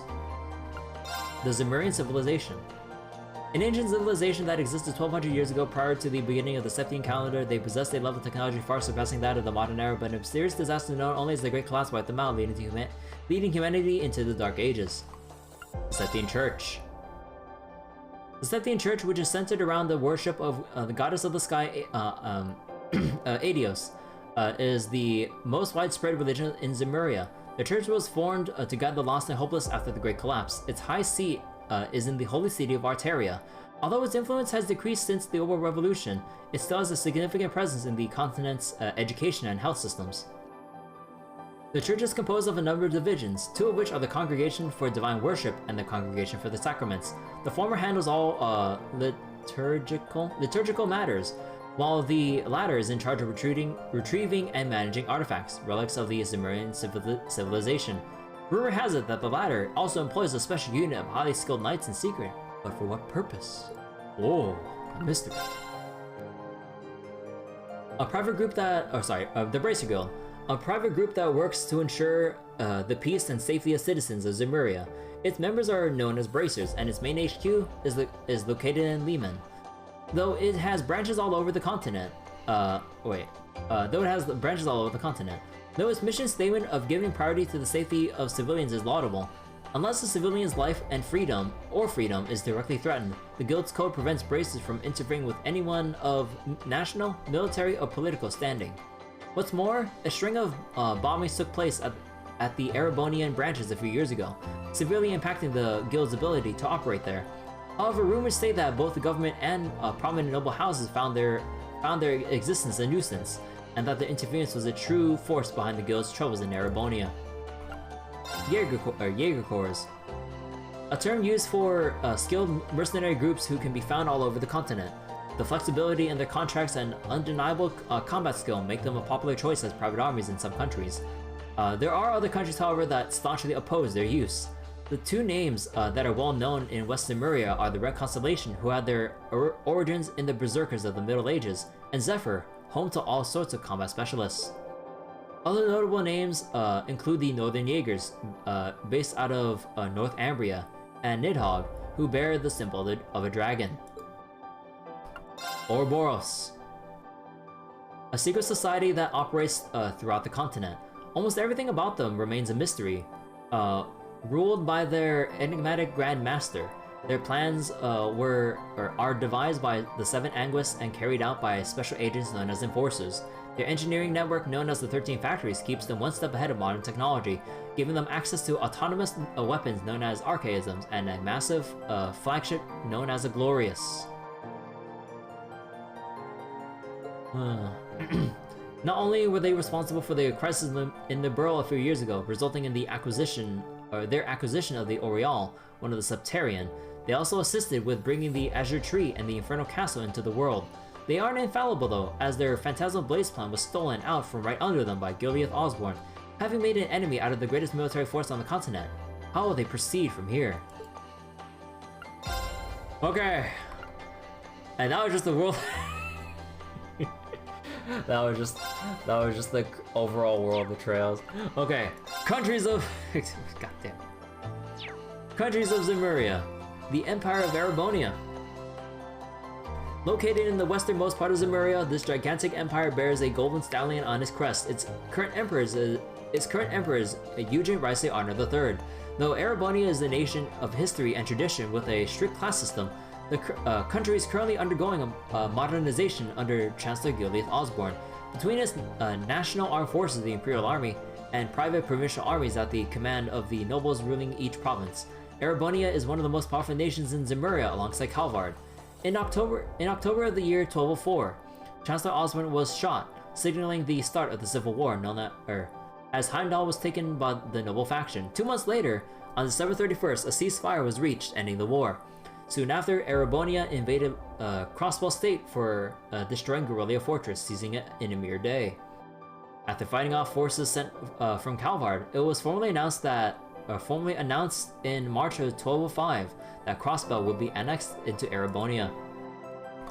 The Republic of Calvard. A sprawling republic located east of Crossbow, in which a democracy was established 100 years ago. Under its current leader, is President Rocksmith. The country covers a large area, and due to its policy of freely accepting immigrants from the east, has a diverse cultural background as well. Its long-standing rivalry with Erebonia has led to a number of clashes between them, and particularly over ownership of Crossbow. After Erebonia's occupation of Crossbow in 1205, Calvard rallied its forces in response, but were eventually fought back by the Empire's Panzer Soldats. Erebonia soon declared that it would be annexing Crossbow, making it the largest nation in Zemuria and leaving Calvard in a precarious situation. The Kingdom of the Burl. A kingdom in the southwestern part of Zemuria, though a monarchy, has no class system, and its ruler, Queen Alicia II, is a staunch advocate for peace. It's also the home of Professor Russell, one of Professor Epstein's disciples. Historically, one of the most advanced countries on the continent, it was the first to deploy orbital airships. 10 years ago, Erebonia invaded in what's now known as the 100 Days War. Though outnumbered, Libro's clever use of airships pushed back the Empire's army. Seemingly a magnet for trouble, this country was also caught up in one of Ouroboros' plans. This resulted in the activation of the Liber Arc, causing all Ouroboros technology from Miles to cease functioning. The incident was eventually settled by the efforts of Libro's Royal Army, the Bracer Guild, and a certain individual from Erebonia. Fully aware of the rising tensions in Zemuria due to the Crossbow conflict, Libro can do little more than strive to maintain the peace it desires. The Principality of Remiferia, a principality located on the northwestern part of Zemuria. Its current head of state is Prince Albert von Bartholomeus. Much like Libro, it has done away with this class system. Though it boasts little national or military power, it's home to a number of medical manufacturers, making it Zemuria's authority on medical treatment. It's on good terms with both Erebonia and Calvard, and now has the same desire for peace as Libro. It even provided support to North Ambria after the disaster there. We really don't know too much else about Remiferia, huh? I wonder when we get to actually explore Remiferia. Yeah, head off work, enjoy the start of the game. Thanks, Cena. Sorry again that this is taking 3 hours, but I really want to do this. Alright, Crossbow State! An autonomous state located in the center of Western Zemuria, Crossbow sits between the Erebonian Empire and the Calvard Republic. While established as an autonomous state 70 years ago, its two neighbors still dispute its ownership. Crossbow City itself has since become one of the continent's key cities of commerce. Its international bank has funded a number of projects ranging from tourism efforts such as theme parks to a new infrastructure like the Obo network. In spite of this, it holds little power due to both Erebonia and Calvert's stakes in its taxes, creating all sorts of problems within the state. This led to Crossbow declaring independence using supernatural aid to fight back the two countries that had pressured it for so long. As a result, Erebonia's Guerrilla fortress was wiped out, leading to the Erebonian Civil War.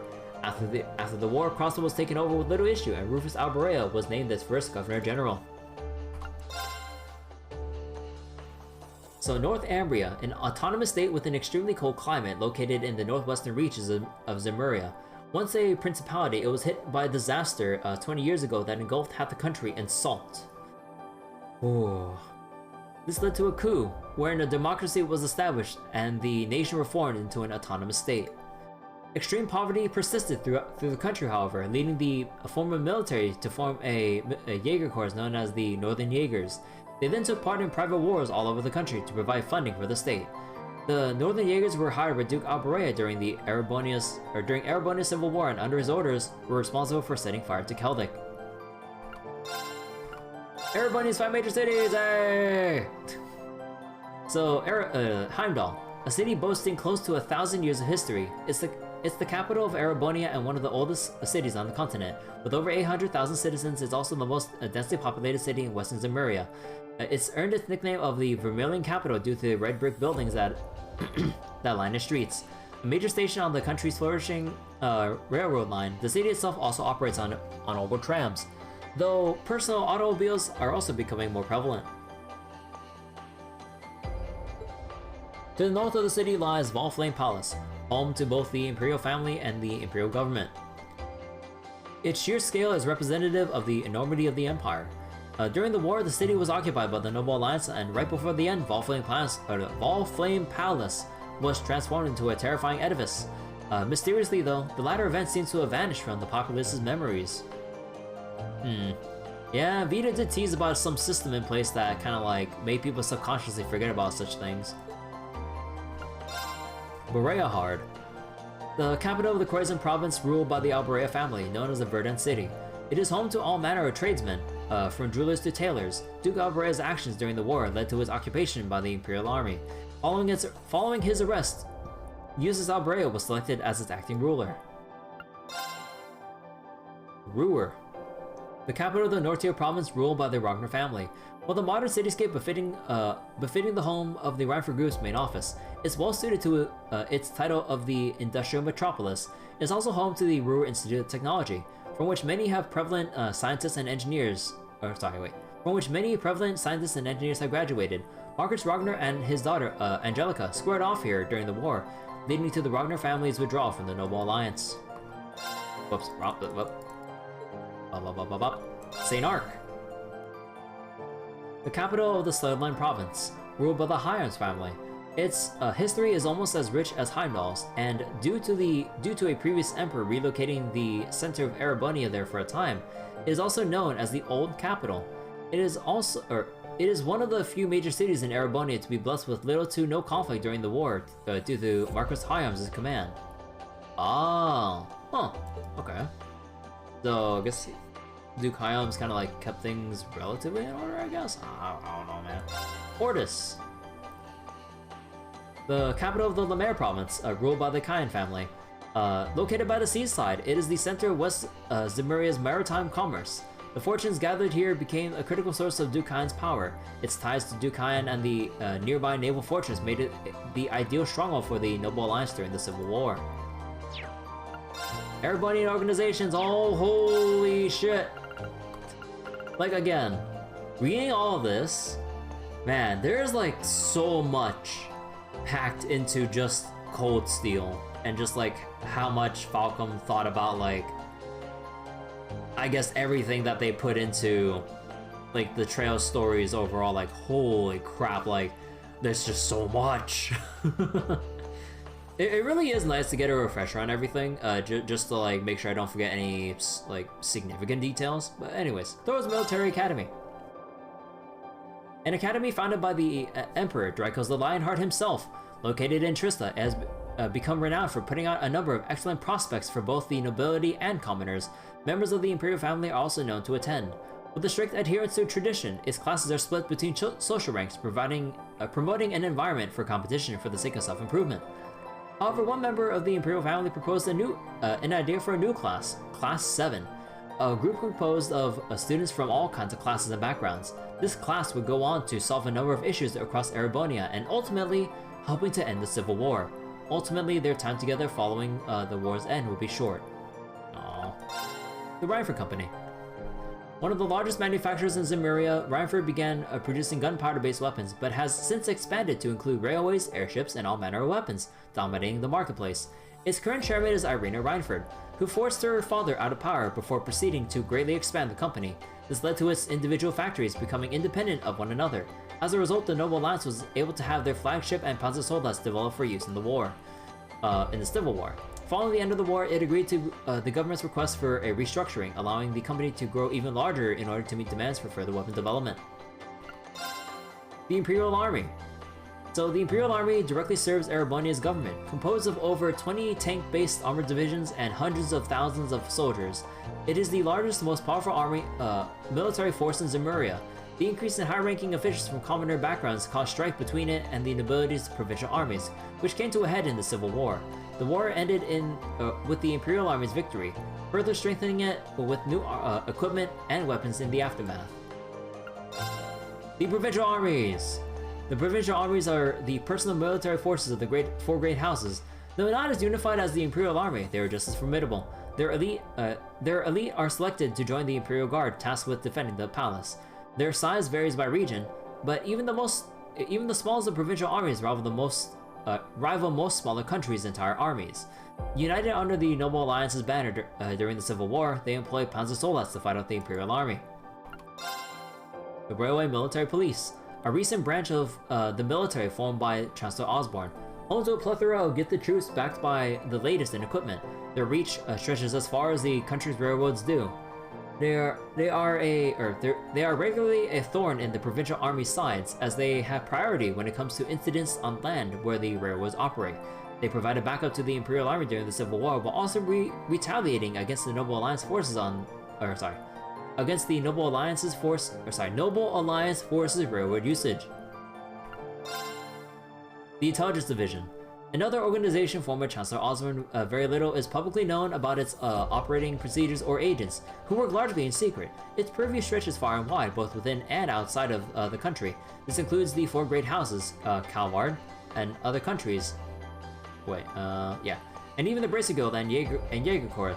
Its agents are skilled in information warfare, making them a valuable asset in negotiations. There seem to be some girls with special weapons among their number.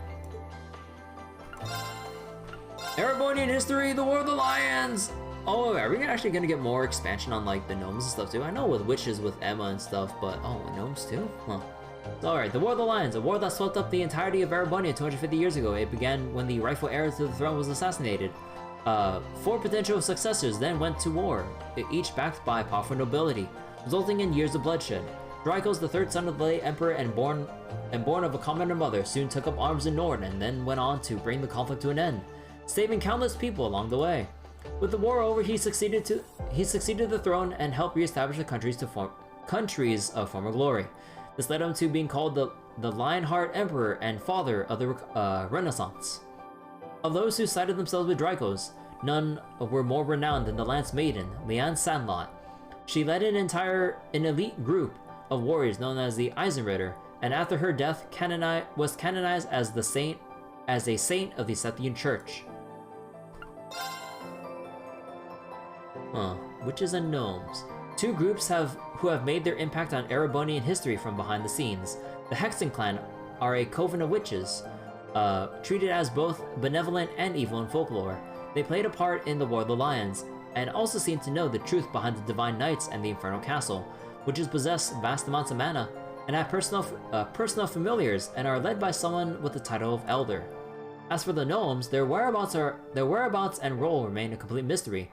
All that's known is that they built a spirit shrine scattered throughout Erebonia, and they had constructed divine knights from a special ore. Really? Okay, alright, I mean, we really don't know much about them, but... Oh. Oh.